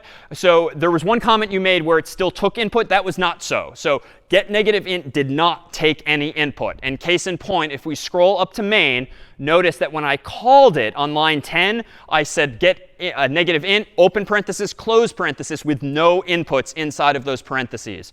So this keyword void, which we've seen a few times now, last week and this week, is just an explicit keyword in C that says do not put anything here, which is to say it would be incorrect for me up here to do something like this, like to pass in a number or to pass in a prompt or anything inside of those parentheses. The fact that this function, get negative int, takes void as its input means it does not take any inputs whatsoever. That's fine. For getNegativeInt, the name of the function says it all. Like there's no need to parameterize or customize the behavior of getNegativeInt itself. You just want to get a negative int. By contrast, though, with the function we just wrote, average, this function does make conceptual sense to take inputs because you can't just say, give me the average. Like average of what? Like it needs to take input so as to answer that question for you. And the input in this case is the array itself of numbers and the length of that array. So you can do the arithmetic. And so Sina, hopefully that helps make the distinction. You use void when you don't want to take input, and you actually specify a comma-separated list of arguments when you do want to take input. All right, so we focused up until now on integers, really. But let's simplify a little bit, because it turns out that arrays and memory actually intersect to create some very familiar features of most any computer program, namely text or strings more generally. So suppose we simplify further. No more integers, no more arrays of integers. Let's just start for a moment with a single character and write a program that just creates like a single brick from like that Mario game. Let me go ahead and create a program here called brick.c. And in brick.c, I'm just going to include standard.io.h, int main void, and more on this void a little later today. Char c gets quote unquote hash. And then down here, let me just go ahead and print very simply a placeholder, %c, \n, and then output c. So this is a pretty stupid program. Its sole purpose in life is to print a single hash, as you might have in a Mario pyramid of height 1. So very simple. Let me go ahead and make brick. It seems to compile OK. Let me run it with /brick, and voila, we get a single brick. But let's consider for just a moment exactly what just happened here and what actually was going on underneath the hood. Well, you know what? I'm kind of curious. I remember from last week we could cast values from one thing to another. What if I got a little curious and I didn't print out c, which is this hash character, as %c, which is a placeholder for a character? What if I got a little crazy and said %i? I think I could probably coerce this char by casting it to an int so I can see its decimal equivalent. I could see its actual ASCII code. So let me rebuild this with make brick. Now let me do /brick. And what number might we see? Last week we saw 72 a lot, 73, and 33 for high. This week you can see 35. It turns out is the code for an ASCII hash. And you can see this, for instance, if I go to a website like, let's go to ASCII-chart.com. And sure enough, if I go to this same chart from last week and I look for the hash symbol here, its ASCII code is 35. And it turns out in C, if it's pretty straightforward to the computer that, yes, if this is a character, I know I can convert it to an int. You don't have to explicitly cast it. You can instead implicitly cast one data type to another just from context here. So printf and C are smart enough here to know, OK, you're giving me a character in the form of variable c, but you want to display it as an I, %i, an integer. That's going to be OK. And indeed, I still see the number 35. So that's just simple casting. But let's now put this into the context of today's picture. How is that character laid out? Well, quite simply, if this is my memory again, and we've gotten rid of all of the numbers, C, otherwise storing this hash, is just being stored in one of these bytes. It only requires one square because, again, a char is a single byte. But equivalently, 35 is the number that's actually being stored there. But I wonder, last week we spent quite a bit of time storing not just single characters, but actual words like hi and other expressions. And so what if I were to do something like this? Let me go back to my code, and let me not quite yet practice what I just preached. And let me give myself 3 variables this time, c1, c2, and c3. And let me deliberately store in those 3 variables hi in all caps, followed by an exclamation point. And per last week, when you're dealing with individual characters, you must, in C, use single quotes. When you're dealing with multiple characters, otherwise known last week as strings, use double quotes. But that's why I'm using single quotes, because we're only playing at the moment with single characters. Now let me go ahead and print these values out. Let me print out %c, %c, %c, and output c1, c2, c3. So this is perhaps the stupidest way you could print out a full word like hi exclamation point in C by storing every single character in its own variable. But so be it. I'm just using these first principles here. I'm using %c as my placeholder. I'm printing out these characters. So let me do make brick now. Compiles OK. And if I do /, I really should have renamed this file, but we'll rename it in a moment, /brick hi. And let me go ahead and do this. Let me go ahead now and actually close the file. And recall from last week, if I want to rename my file from brick.c, let's say to hi.c, I can use the move command, mv. And now if I open up this file, sure enough, there's hi.c. And I've fixed my renaming mistake. All right, so again, if I now do make hi, and I do /hi, voila, I see the hi. But again, this is kind of a stupid way of implementing a string, but let's still look underneath the hood. Let me go ahead and get curious. Let me print out %i, %i, and %i. And let me include spaces this time just so I can see separation between the numbers. Let me make hi again, /hi. OK, there's that 72, there's that 73, and there's that 33 from last week. So that's interesting too. So what's going on underneath the hood in the computer's memory? Well, when I'm storing these 3 characters, now I'm just storing them in 3 different boxes. So C1, C2, C3. And when you look at it collectively, it kind of looks like a whole word, even though it's, of course, just these individual characters. So what's underneath the hood, of course, though, is 72, 73, 33, or equivalently in binary, just this. So the story is the same, even though we're now talking about chars instead of integers. But what happens when I do this? What happens when I do string s gets quote unquote hi using double quotes? Well, let's change this program accordingly. Let me go ahead and do what we would have done last week. String, I'll call it s, just for s for string, hi in all caps. I can simplify this next line. Let me use %s as a placeholder for a string s. Let me go ahead and recompile this, make hi. Whoops. Let me go ahead and do this, make hi. And 5 errors. My God, like 8 lines of code and 5 errors. That's not very encouraging. But again, like last week, always scroll up to the very first error, because it might just be some annoying cascading effect where the compiler got confused. Use of undeclared identifier string. Did I mean standard in? I didn't. But this is because string, it turns out, does not technically exist. It turns out that this word string that we used last week and we used for pset 1 doesn't actually exist in C. It's a bit of a white lie, or a bit of a feature, if you will, of CS50's library. And we'll take this training wheel off next week.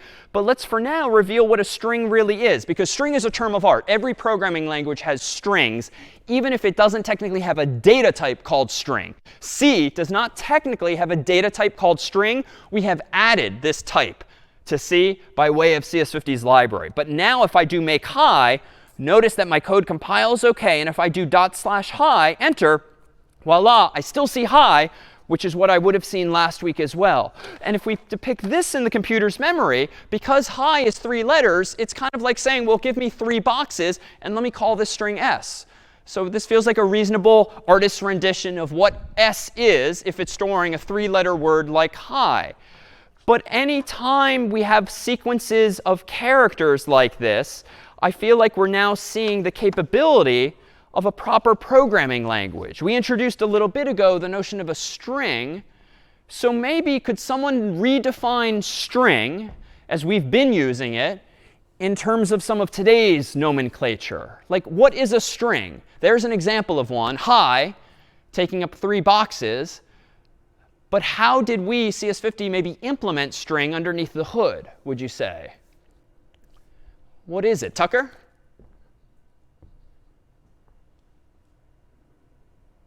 Well, it's an array of characters and integers. Well, if integers are used in the string, but it's an array of basically single characters. Perfect. If we now have the ability to express very nicely done, Tucker. If we now have the ability to represent sequences of things, integers, for instance, like scores, well, it stands to reason that we can take another primitive, a very basic data type, like a char, and if we want to spell things with those chars, like English words, well, let's just think of a string really as an array of characters, an array of chars. And indeed, that's exactly what a string actually is. So this thing here, hi, exclamation point, technically speaking, is an array called s. And this is s bracket 0. This is s bracket 1. This is s bracket 2. It's just an array called s. Now, we didn't use the word array last week because it's not as familiar as the notion of like a string of text, for instance. But a string is apparently just an array. And if it's an array, that means we can access, if we want to, the individual characters of that array by way of the square bracket notation from today. But it turns out there's something a little special about strings as they're implemented. Recall in our example involving scores, the only way we knew how long that array was because I had a second variable called length or total that stored the total number of integers in that array. That is to say, in our scores example, not only did we allocate the array itself, we also kept track of how many things were in that array with 2 variables. However, up until now, every time you and I have used the printf function and we have passed to that printf function a string like s, we have only provided printf with the string itself. Or logically, we have only provided printf with the array of characters itself. And yet somehow printf is magically figuring out how long the string is. After all, when printf prints the value of s, it is printing hi exclamation point, and that's it. It's not going and printing 4 characters or 5 or 20, right? It stands to reason that there's other stuff in your computer's memory if you've got other variables or other programs running. Yet printf seems to be smart enough to know, given an array, how long the array is, because quite simply, it only prints out that single word. So how then does a computer know where a string ends in memory if all a string is a sequence of characters? Well, it turns out that if your string is length 3, as is this one, hi exclamation point, technically a string implemented underneath the hood uses 4 bytes. It uses 4 bytes. It uses a 4th byte to be initialized to what we would describe as \0, which is a weird way of describing it. But this just represents a special character, otherwise known as the null character, which is just a special value that represents the end of a string. So that is to say, when you create a string, quote unquote, with double quotes, hi exclamation point, yes, the string is length 3, but you're wasting or spending 4 total bytes on it. Why? Because this is a clue to the computer as to where hi ends and where the next string maybe begins. It is not sufficient to just start printing characters inside of printf one at a time, left to right. There needs to be the sort of equivalent of a stop sign at the end of the string saying, that's it for this string. Well, what are these values? Well, let's convert them back to decimal. 72, 73, 33, that fancy \0 was just the way of saying in character form, it's 0. More specifically, it is 8 0 bits inside of that square. So to store a string, the computer, unbeknownst to you, has been using 1 extra byte, all 0 bits, otherwise written as \0, but otherwise known as literally the value 0. So this thing, otherwise colloquially known as null, is just a special character, and we can actually see it again. If I go back to, in just a moment, if I go back to my ASCIIchart.com from before, notice number 0 is known as null, N-U-L, in all caps. All right, so with that said, what is powerful then about strings once we have this capability? Well, let me go ahead and do this. Let me go back into my code from a moment ago, and let me go ahead and enhance this program a little bit just to get a little curious as to what's going on. You know what I can do? I bet what I can do here in this version here is this. You know what? If I want to print out all of these characters of s, I can get a little curious again and print out %c, %c, %c. And if s is an array, per today's syntax, I can technically do s bracket 0, s bracket 1, s bracket 2. And then if I save this, recompile my code with make hi, okay, /hi, I still see hi. But you know what? Let me get a little more curious. Let me use %i so I can actually see those ASCII codes. Let me go ahead and recompile with make hi, /hi. There's the 72, 73, 33. Now let me get even more curious. Let me print a 4th value like this here, s bracket 3, which is the 4th location, mind you. So if I now do make hi and /hi, voila, now you see 0. And what this hints at is actually a very dangerous feature of C. You know, suppose I'm curious at seeing what's beyond that. I could technically do s bracket 4, the 5th location, even though according to my picture, there really shouldn't be anything at the 5th location, at least not that I know about just yet. But I can do it in C. Nothing's stopping me. So let me do make high /high. And that's interesting. Apparently, there's the number 37. What is the number 37? Well, let me go back to my ASCII chart, and let me conclude that number 37 is a percent sign. So that's kind of weird, because I didn't print out an explicit percent. Now I'm kind of poking around the computer's memory in places I shouldn't be looking in some sense. In fact, if I get really curious, let's look not at location 4. How about location 40, like way off into that picture? Make high /high.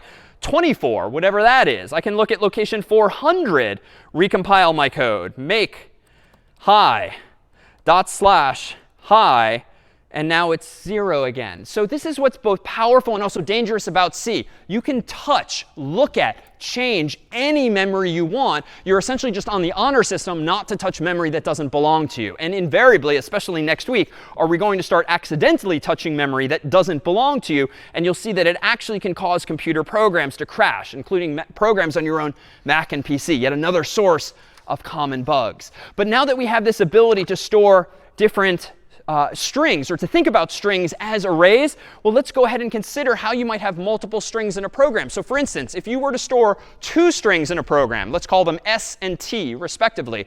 Another programmer convention, if you need 2 strings, call the first one s, then the second one t. Maybe I'm storing high, then by. Well, what's the computer's memory going to look like? Well, let's do some digging. High, as before, is going to be stored here. So this whole thing refers to s, and it's taking 4 bytes because the last one is that special null character that just is the stop sign that demarcates the end of the string. By, meanwhile, is going to take up another BYE exclamation point 5 bytes because I need a 5th byte to represent another null character. And this one deliberately wraps around, though again, this is just an artist's rendition. There's not necessarily a grid in reality.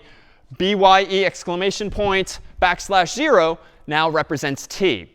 So this is to say, if I had a program like this where I had high and then by, and I started poking around the computer's memory just using the square bracket notation, I bet I could start accessing the value of b or y or e just by looking a little past the string s. So again, as complicated as our programs get, all that's going on underneath the hood is to just plop things down in memory in locations like these.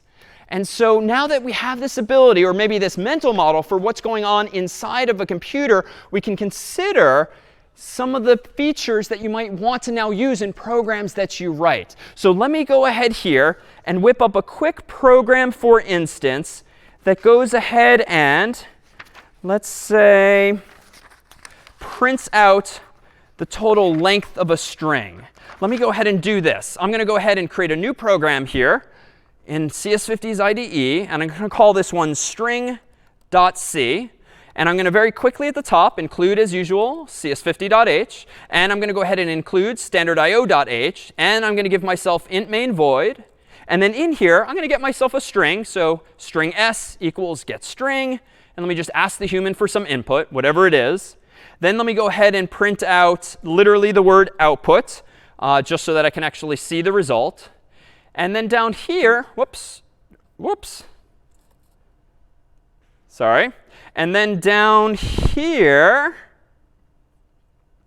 let me go ahead and print out that string. For int I gets 0, I is less than, I don't know what the length of the string is yet. So let me just put a question mark there, which is not valid code, but we'll come back to this, I++. And then inside of the loop, I want to go ahead and print out every character one at a time by using my new array notation. And then at the very end of this program, I'm going to print a new line just to make sure the cursor is on its own line. So this is a complete program that is now, as of this week, going to treat a string as an array. Ergo, my syntax in line 10 that's using my new fancy square bracket notation.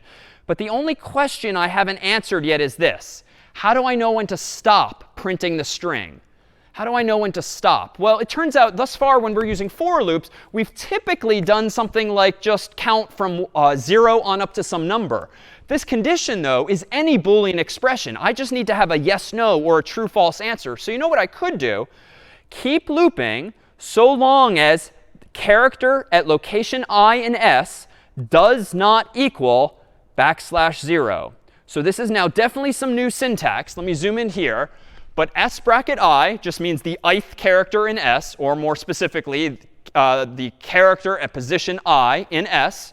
Bang equals, so bang is how a programmer pronounces exclamation point because it's a little faster. Bang equals means does not equal. So this is how you would do an equal sign with a slash through it in math. It's in code, exclamation point, equal sign. And then notice this funkiness. \0 is again the null character, but it's in single quotes because, again, it is by definition a character. And for reasons we'll get into another time, \0 is how you express it. Just like \n is kind of a weird escape character for the new line, \0 is the character that is all zeros. So this is kind of a different for loop. I'm still starting at 0 for I. I'm still incrementing I as always, but I'm now not checking for some preordained length because just like a computer, I do not know a priori where these strings end. I only know that they end once I see \0.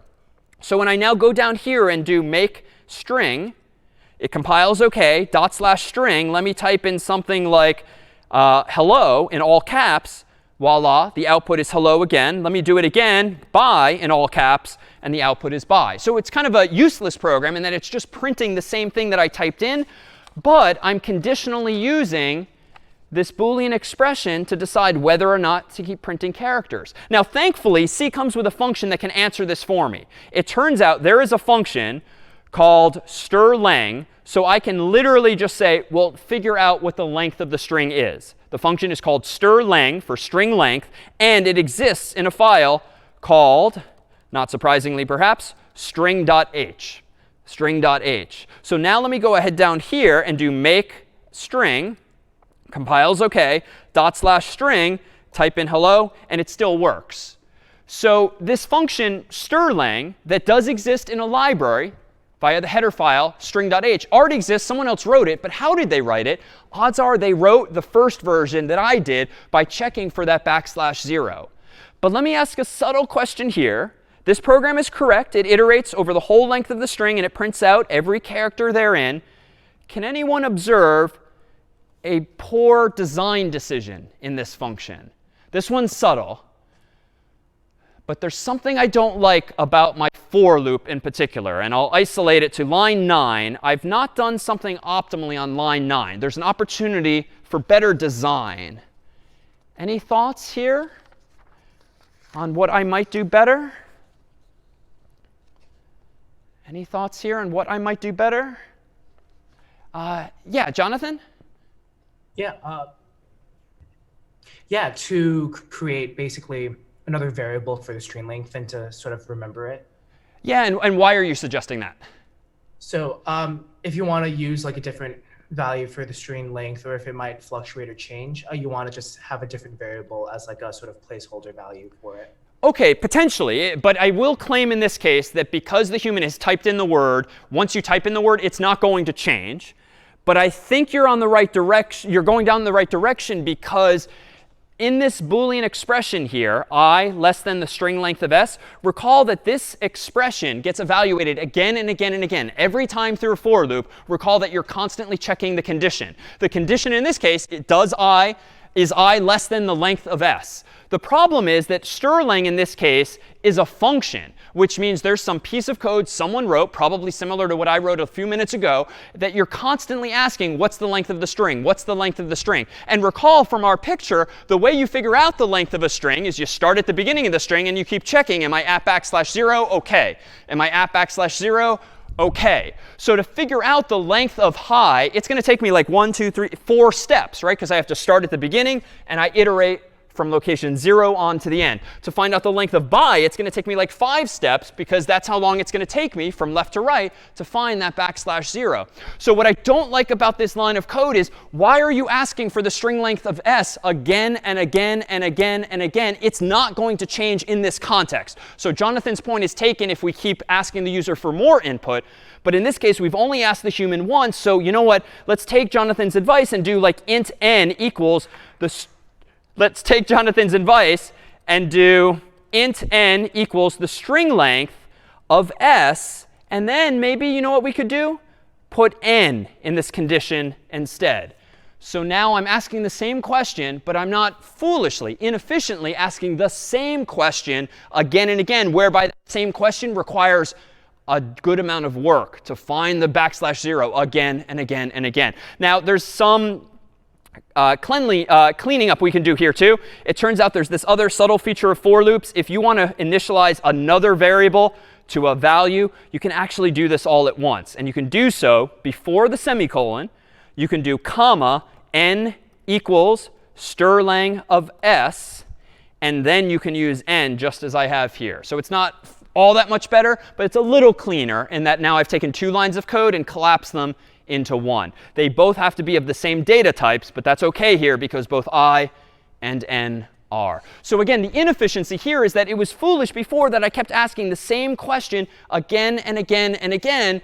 But now I'm asking the question once, remembering it in a variable called n, and only comparing I against that integer, which does not actually change. All right, I know that too was a lot. Let's go ahead here and take a 3-minute break just to stretch legs and whatnot. In 3 minutes, we'll come back and start to see applications now of all of these features ultimately to some problems that are going to lie ahead this week on the readability of language and also on cryptography. So we'll see you in 3 minutes.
right. So we are back, and this has been a whole bunch of low-level details, admittedly. And where we're going with this ultimately this week and beyond is applications of some of these building blocks. And one of those applications this coming week in the next problem set is going to be that of cryptography, the art of scrambling or encrypting information.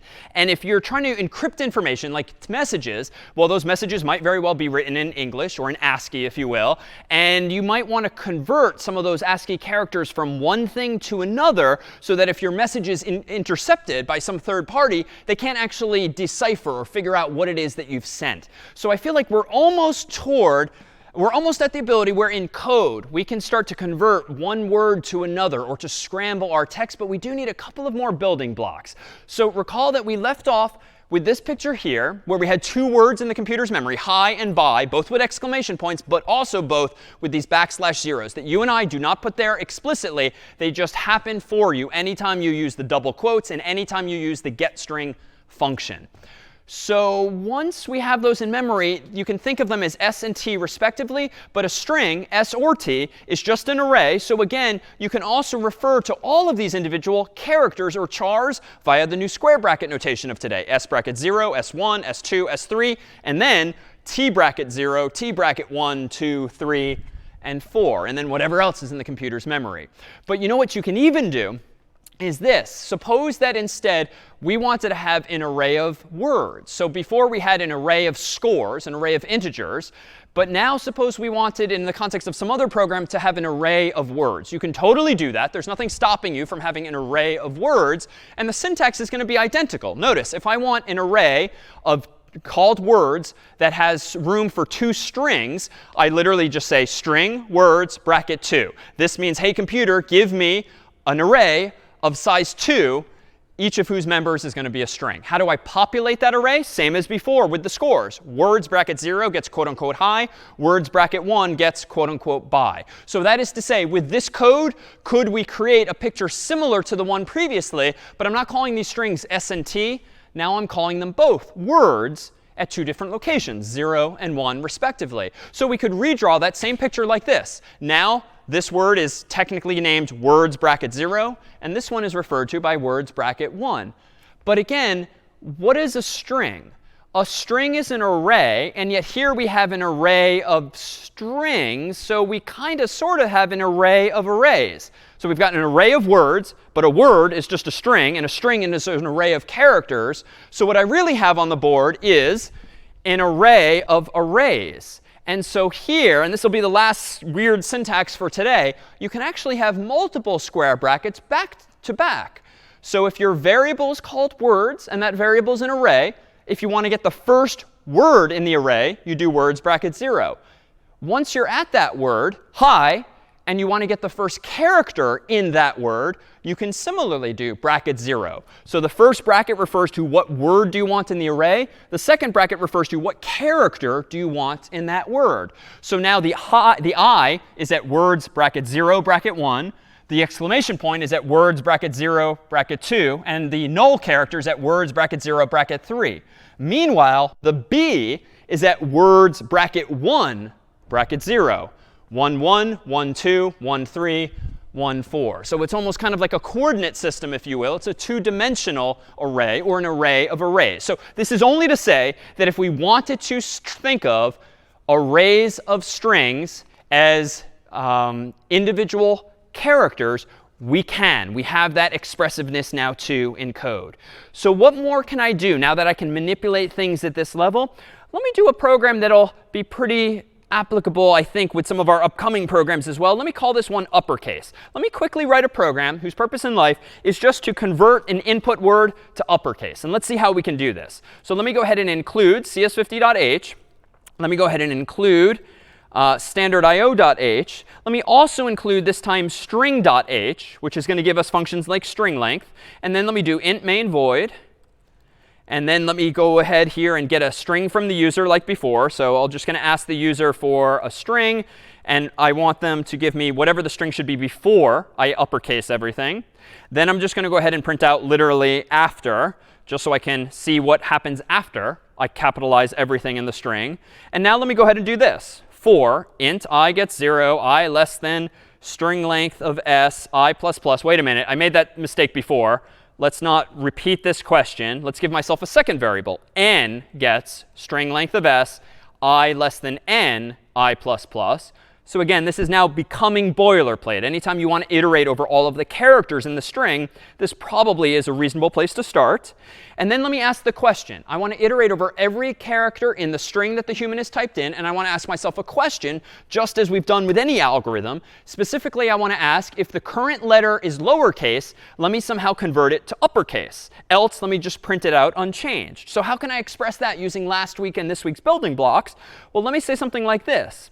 If the character at location I in S, or if the ith character in S is greater than or equal to a lowercase a, and the ith character in S is less than or equal to a lowercase z, what do I want to do? Let me go ahead and print out a character, but that character should be what? S bracket I, but I'm not sure what to do here yet. But let me come back to that. Else, let me go ahead and just print out that character unchanged, s bracket I. So minus the placeholder, the question marks I've put, I'm kind of all the way there. Line 10 initializes I to 0. It's going to count all the way up to n, where n is the length of the string, and it's going to keep incrementing I. So we've seen that before, and again, that's going to become muscle memory before long.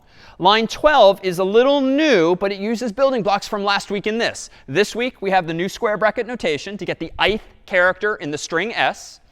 Greater than or equal to, less than or equal to. We saw at least one of those last week. That just means greater than or equal to, less than or equal to. I mentioned ampersand ampersand last week, which is the logical and operator, which means you can check one condition and another, and the whole thing is true if both of those are true.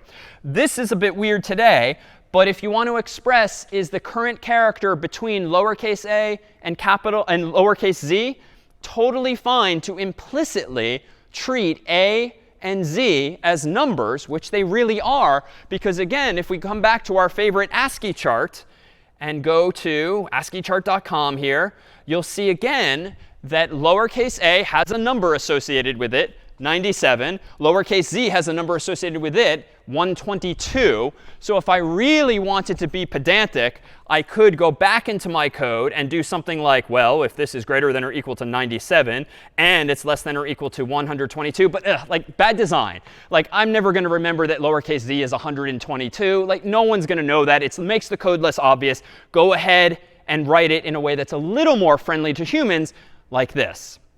But notice this question mark. How do I fill in this blank? Well, let me go back to the ASCII chart. This is subtle, but this is kind of cool, and humans were definitely thinking ahead. Notice that lowercase a is 97, capital A is 65.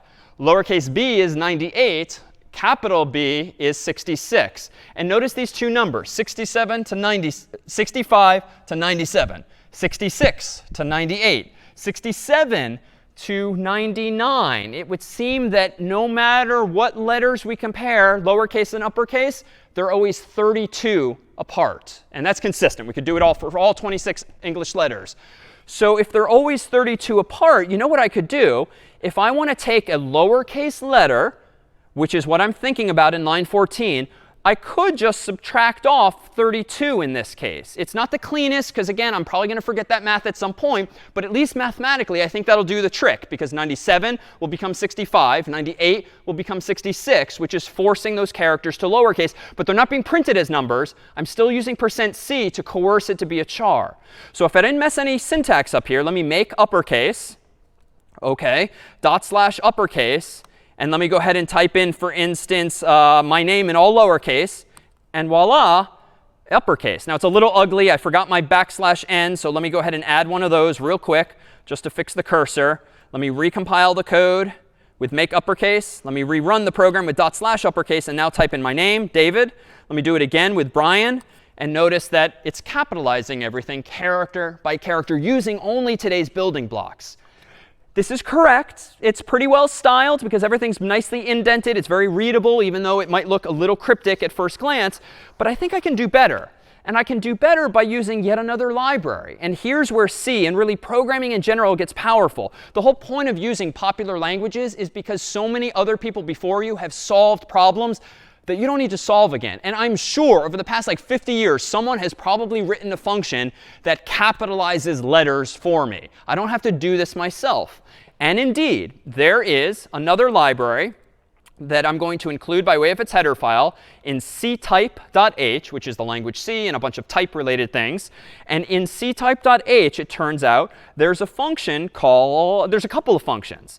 Specifically, let me get rid of all of this code, and let me call a function called isLower, and pass to isLower s bracket I. And isLower, as you might guess, its purpose in life is to return essentially a Boolean value, true or false, if that character is lower. And if so, well, let me go ahead and print out a placeholder followed by the capitalization of that letter. Now, before I had to do that annoying math with -32 and figure it out, to upper bracket of parenthesis s bracket I. And now I can otherwise just print out that character unchanged just as before, s bracket I. But now notice my program, honestly, it's definitely a little shorter. It's a little simpler in that there's just less code. And hopefully, if the person that wrote isLower and toUpper did a good job, I know it's correct. I'm just standing on their shoulders. And frankly, my code's more readable because I understand what isLower means, whereas that crazy ampersand syntax and all of the additional code, that was just a lot harder to wrap your mind around, arguably.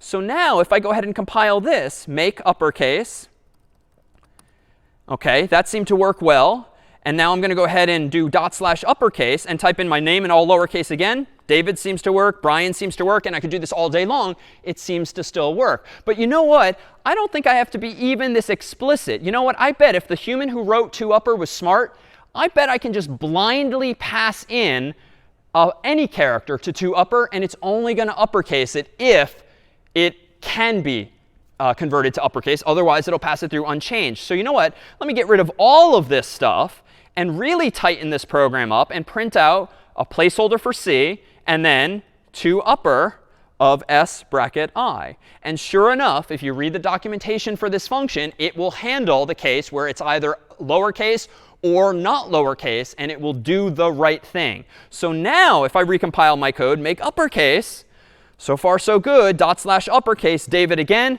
voila, it still works. And notice truly just how much tighter, how much cleaner, how much shorter my code is. And it's more readable in the sense that this function is pretty well named. toUpper is what it's indeed called. But there is an important detail here. toUpper expects as input a character. You cannot pass a whole word to it. It is still necessary at this point for me to be using this loop and doing it character by character. Now, how would you know this? Well, you'll see multiple examples of this over the weeks to come. But if I go to what's called the manual pages for the language C. We have our own web-based version of them, and we'll link this for you in the course's labs and problem sets as needed. You can see a list of all of the available functions in C, at least that are frequently used in CS50. And if we uncheck a box at the top, we can see even more functions. There's dozens, maybe hundreds of functions, most of which we will not need or use in CS50. But this is going to be true in any language. You sort of pick up the building blocks that you need over time. But if I go to toUpper, this is a function in here. It's going to look a little cryptic at first glance. These manual pages are written really for experienced programmers, but will help you understand them over time so that they're useful to you. And indeed, if I scroll down to the description, here's the beginning of some documentation. These functions convert lowercase letters to uppercase and vice versa, and so forth. So we'll refer you to these kinds of resources so that you don't rely only on what we show in section and lecture, but you have at your disposal these other functions and toolkits as well. And we'll do the same with Python and SQL and other languages as well. And so those are what we call, again, manual pages.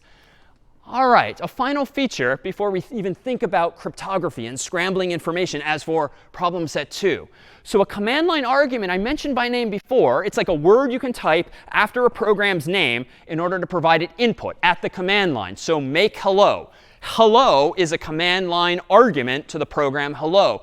rm space a.out. A.out was an argument, a command line argument to the program rm when I wanted to remove it. So we've already seen command line arguments in action, but we haven't actually written any programs that allow you to accept words or other inputs from the so-called command line. Up until now, all of the input you and I have gotten in our programs comes from getString, getInt, and so forth. We have never been able to look at words that the human might very well have typed at the prompt when running your program. But that's all about to change now.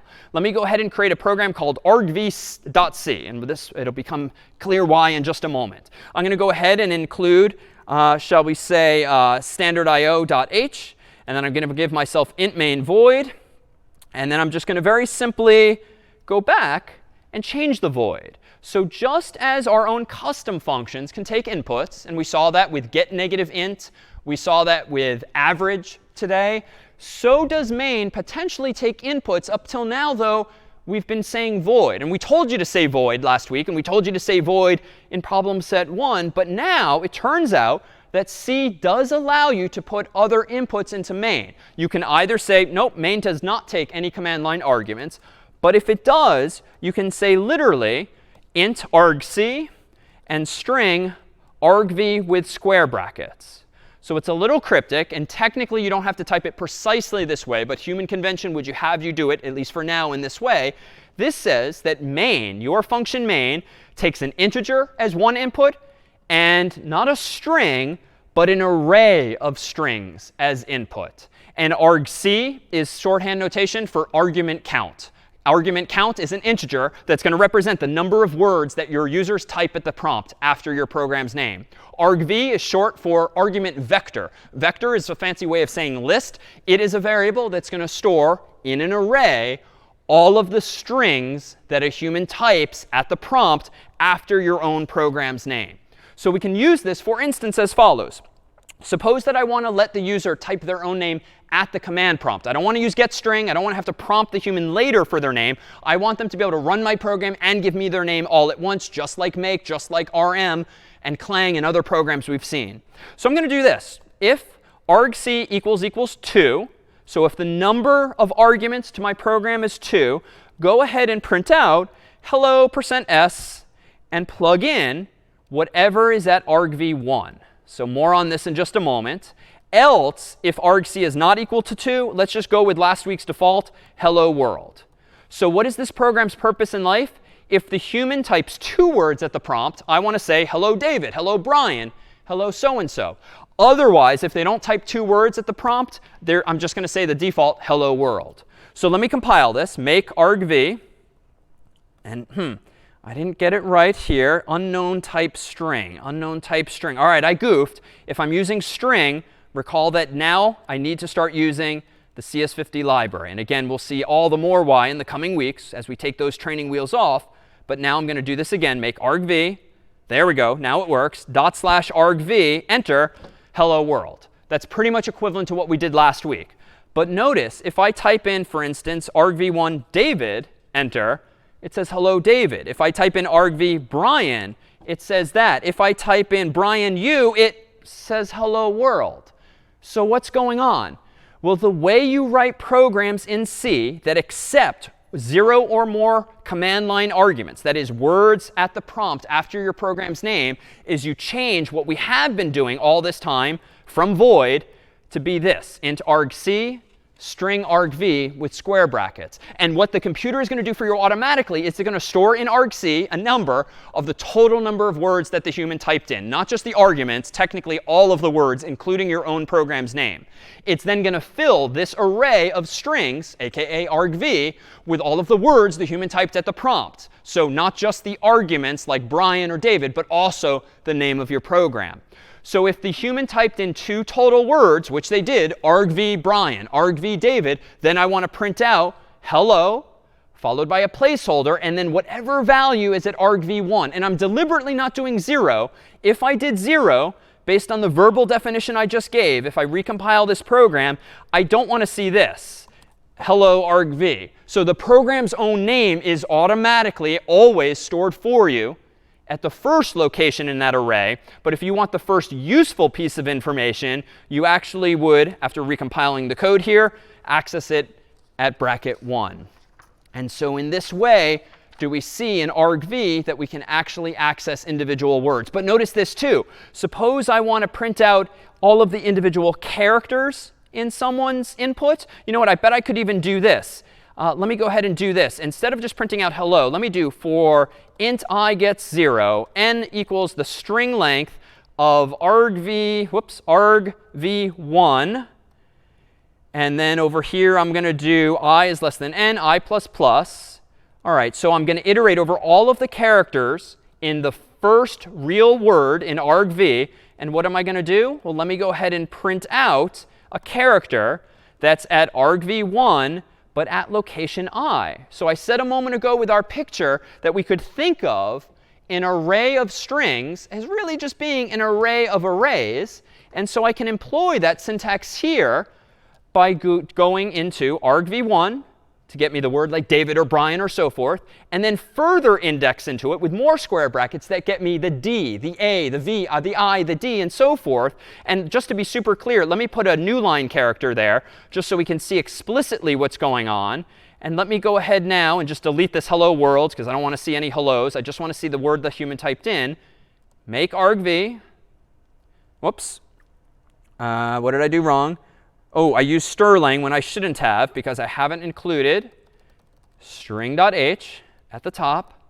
OK, now if I recompile this code and recompile make argv, there we go, /argv David, you'll see one character per line. And if I do the same with Brian's name or anyone's name and change it to Brian, I'm printing one character at a time. So again, I'm not sure why you would want to do that. But in this case, my goal simply was to not only iterate over the characters in that first word, but print them out.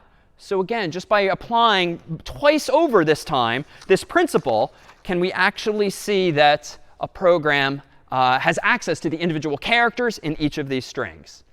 All right, and one last explanation before we introduce the crypto and application thereof. This thing here, does anyone have any idea as to why main last week and this week seems to return an int? Even though it's not an average function, it's not a get positive int function, it's not get negative int, somehow, for some reason, main keeps returning an int, even though we have never seen this int in action. What might this mean? This is the one last piece that we promised last week we would eventually explain. What might this mean? And this one's a tough one. Brian, who do we have? How about Gred, is it? Yes, so usually the functions in the end have return 0. And that means that the function stops. And that 0 is the integer that pops out of the main function. Yeah, and this one's subtle in that if you had programmed before, odds are, and I'm guessing you have, Gred, you've seen this in use before. We humans, though, in the real world of like using Macs and PCs, you've actually seen numbers, integers in weird places. Frankly, almost any time your computer freezes or you see an error message, odds are you see an English or some spoken language in the error message, but you very often see a numeric code. For instance, if you're having Zoom trouble, you'll often see the number 5 in the error window in Zoom's program, and 5 just means you're having network issues. So programmers often associate integers with things that can go wrong in a program. And as Gred notes, they use 0 to connote that nothing has gone wrong, that all is well. So let me write one final program here, just called exit.c, that puts this to the test. Let me go ahead and write a program in a file called exit.c that's going to introduce what we're going to call exit codes. These are a subtlety. An exit status. This is a subtlety that will be useful as our programs get a little more complicated. I'm going to go in here and do include CS50.h. And I'm going to go ahead and include standardIO.h. And I'm going to give myself the longer version of main. So int argc, string argv with the square brackets. And in here, I'm going to say if argc does not equal to the human is not doing what I want them to, and I'm going to yell at them in some way. I'm going to say missing command line argument. So any kind of error message that I want the human to see on the screen, I'm just going to tell them with that message. But I'm going to very subtly return the number 1. I'm going to return an error code. And the human is not necessarily going to see this code, But if we were to have a graphical user interface or some other feature to this program, that would be the number they see in the error window that pops up, just like Zoom might show you the number 5 if something has gone wrong. Similarly, if you've ever visited a web page, frankly, and the web page doesn't exist, you see the integer 404. That's not technically the exact same incarnation of this, but it is representative of programmers using numbers to represent errors. So that one you probably have seen. Here I'm going to go ahead, though, and by default say hello %s, just like before, passing in whatever's in argv1. So same program as before, but I'm not going to do any of this lame like, oh, hello world, if the human doesn't type in their name as I expect. Instead, I am going to check, did the human give me 2 words at the command line? If not, I'm going to print missing command line argument and then return this exit code. Otherwise, if all is well, I'm going to go ahead and return explicitly 0. This is another number that the human, you and I, are never going to see, but we could have access to it. And frankly, for course purposes, check 50 can have access to this. And graphical user interfaces, when we get to those, can have access to these values. So 0, as Greg notes, is just all is well. But 1 would mean that something goes wrong. So let me go ahead and make exit, which is kind of appropriate as we're wrapping up here. And let me go ahead and do /exit. Missing command line argument is what's displayed. If I go ahead and say exit David, now I see hello David. Or exit Brian, I'll see exit Brian. Now, this is not a technique you'll need to use often, but you can actually see these return values if you want. If I run exit and I see this error message, I can very weirdly say echo $?, which is a very admittedly cryptic way of saying what was my exit status. And if you hit enter, you'll see 1. By contrast, if I run exit of David and I actually see hello David, and I do echo $?, now I will see 0. So again, this is not a technique you and I will use very frequently, but it's a capability of a program, and it's a capability of C that you do now have access to. And so in writing programs moving forward, what we will often do in labs and in problem sets and the like is ask you to return from main either 0 or 1 or maybe 2 or 3 or 4 based on the problems that might have gone wrong in your program that you have detected and responded to appropriately. So it's a very effective way of handling errors in a standard way so that you know that you are being proactive about detecting mistakes.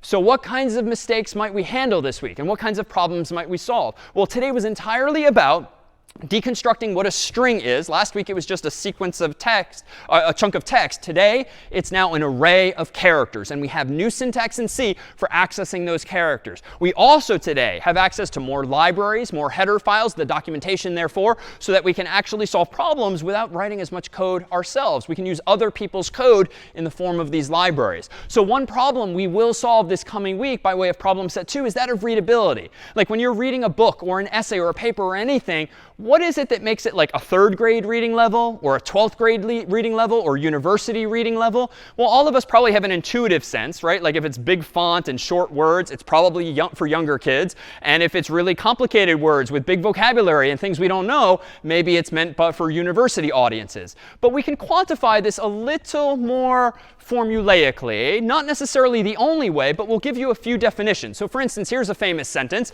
Mr. and Mrs. Dursley of number 4 Privet Drive were proud to say that they were perfectly normal. Thank you very much, and so forth.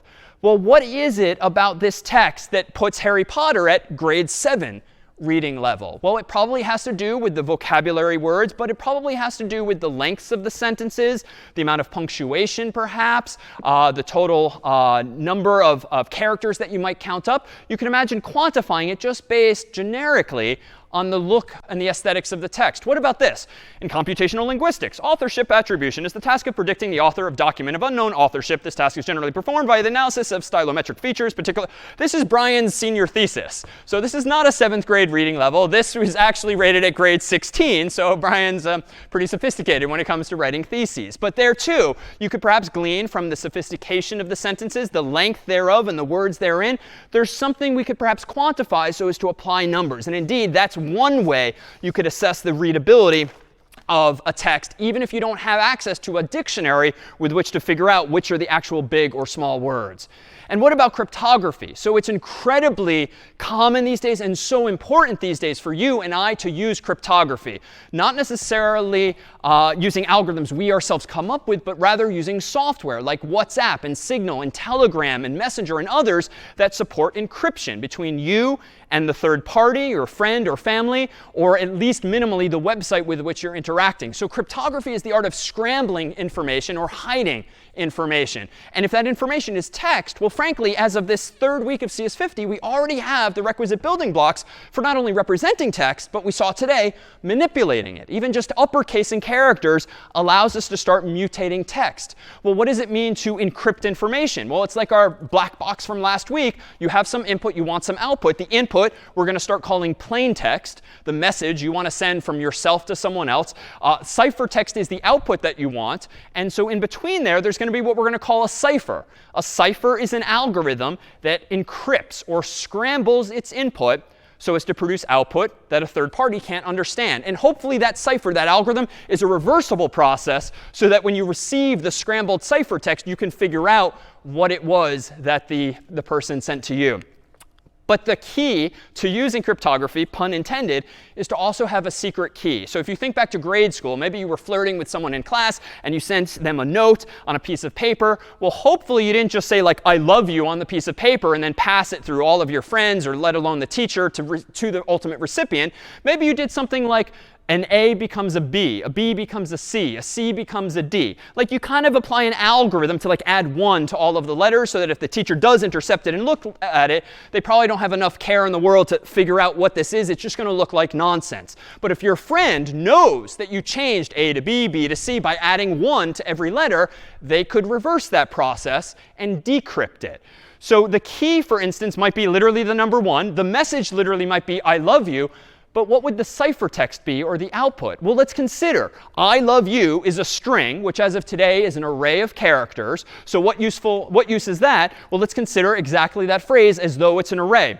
It's an array of characters. We know from last week characters are just integers, decimal integers, thanks to ASCII and in turn Unicode.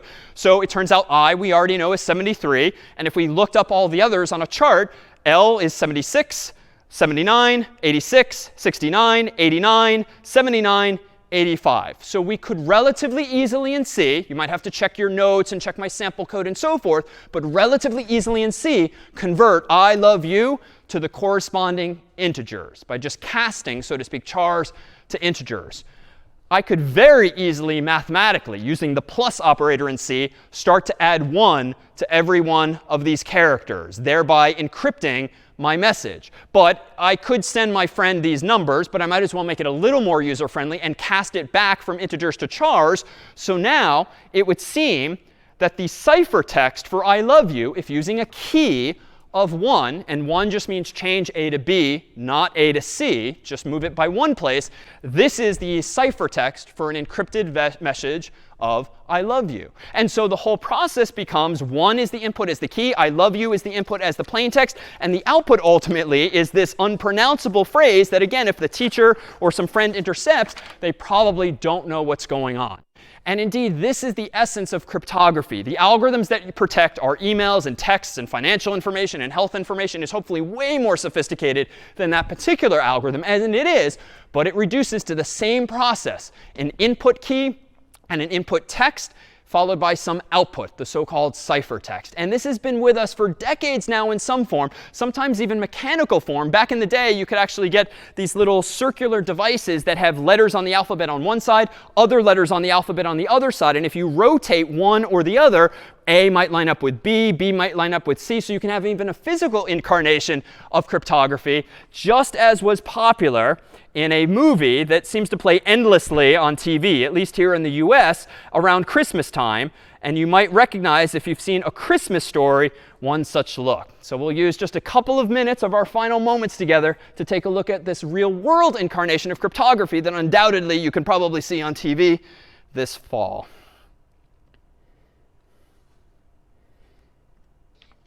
To all and sundry that Ralph Parker is hereby appointed a member of the Little Orphan Annie Secret Circle and is entitled to all the honors and benefits occurring there too. Signed, Little Orphan Annie.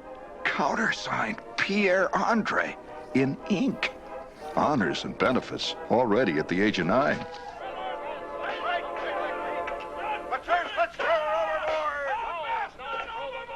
Come on, let's get on with it. I don't need all that jazz about smugglers and pirates. Listen tomorrow night for the concluding adventure of the Black Pirate Ship. Now it's time for Annie's secret message for you members of the Secret Circle.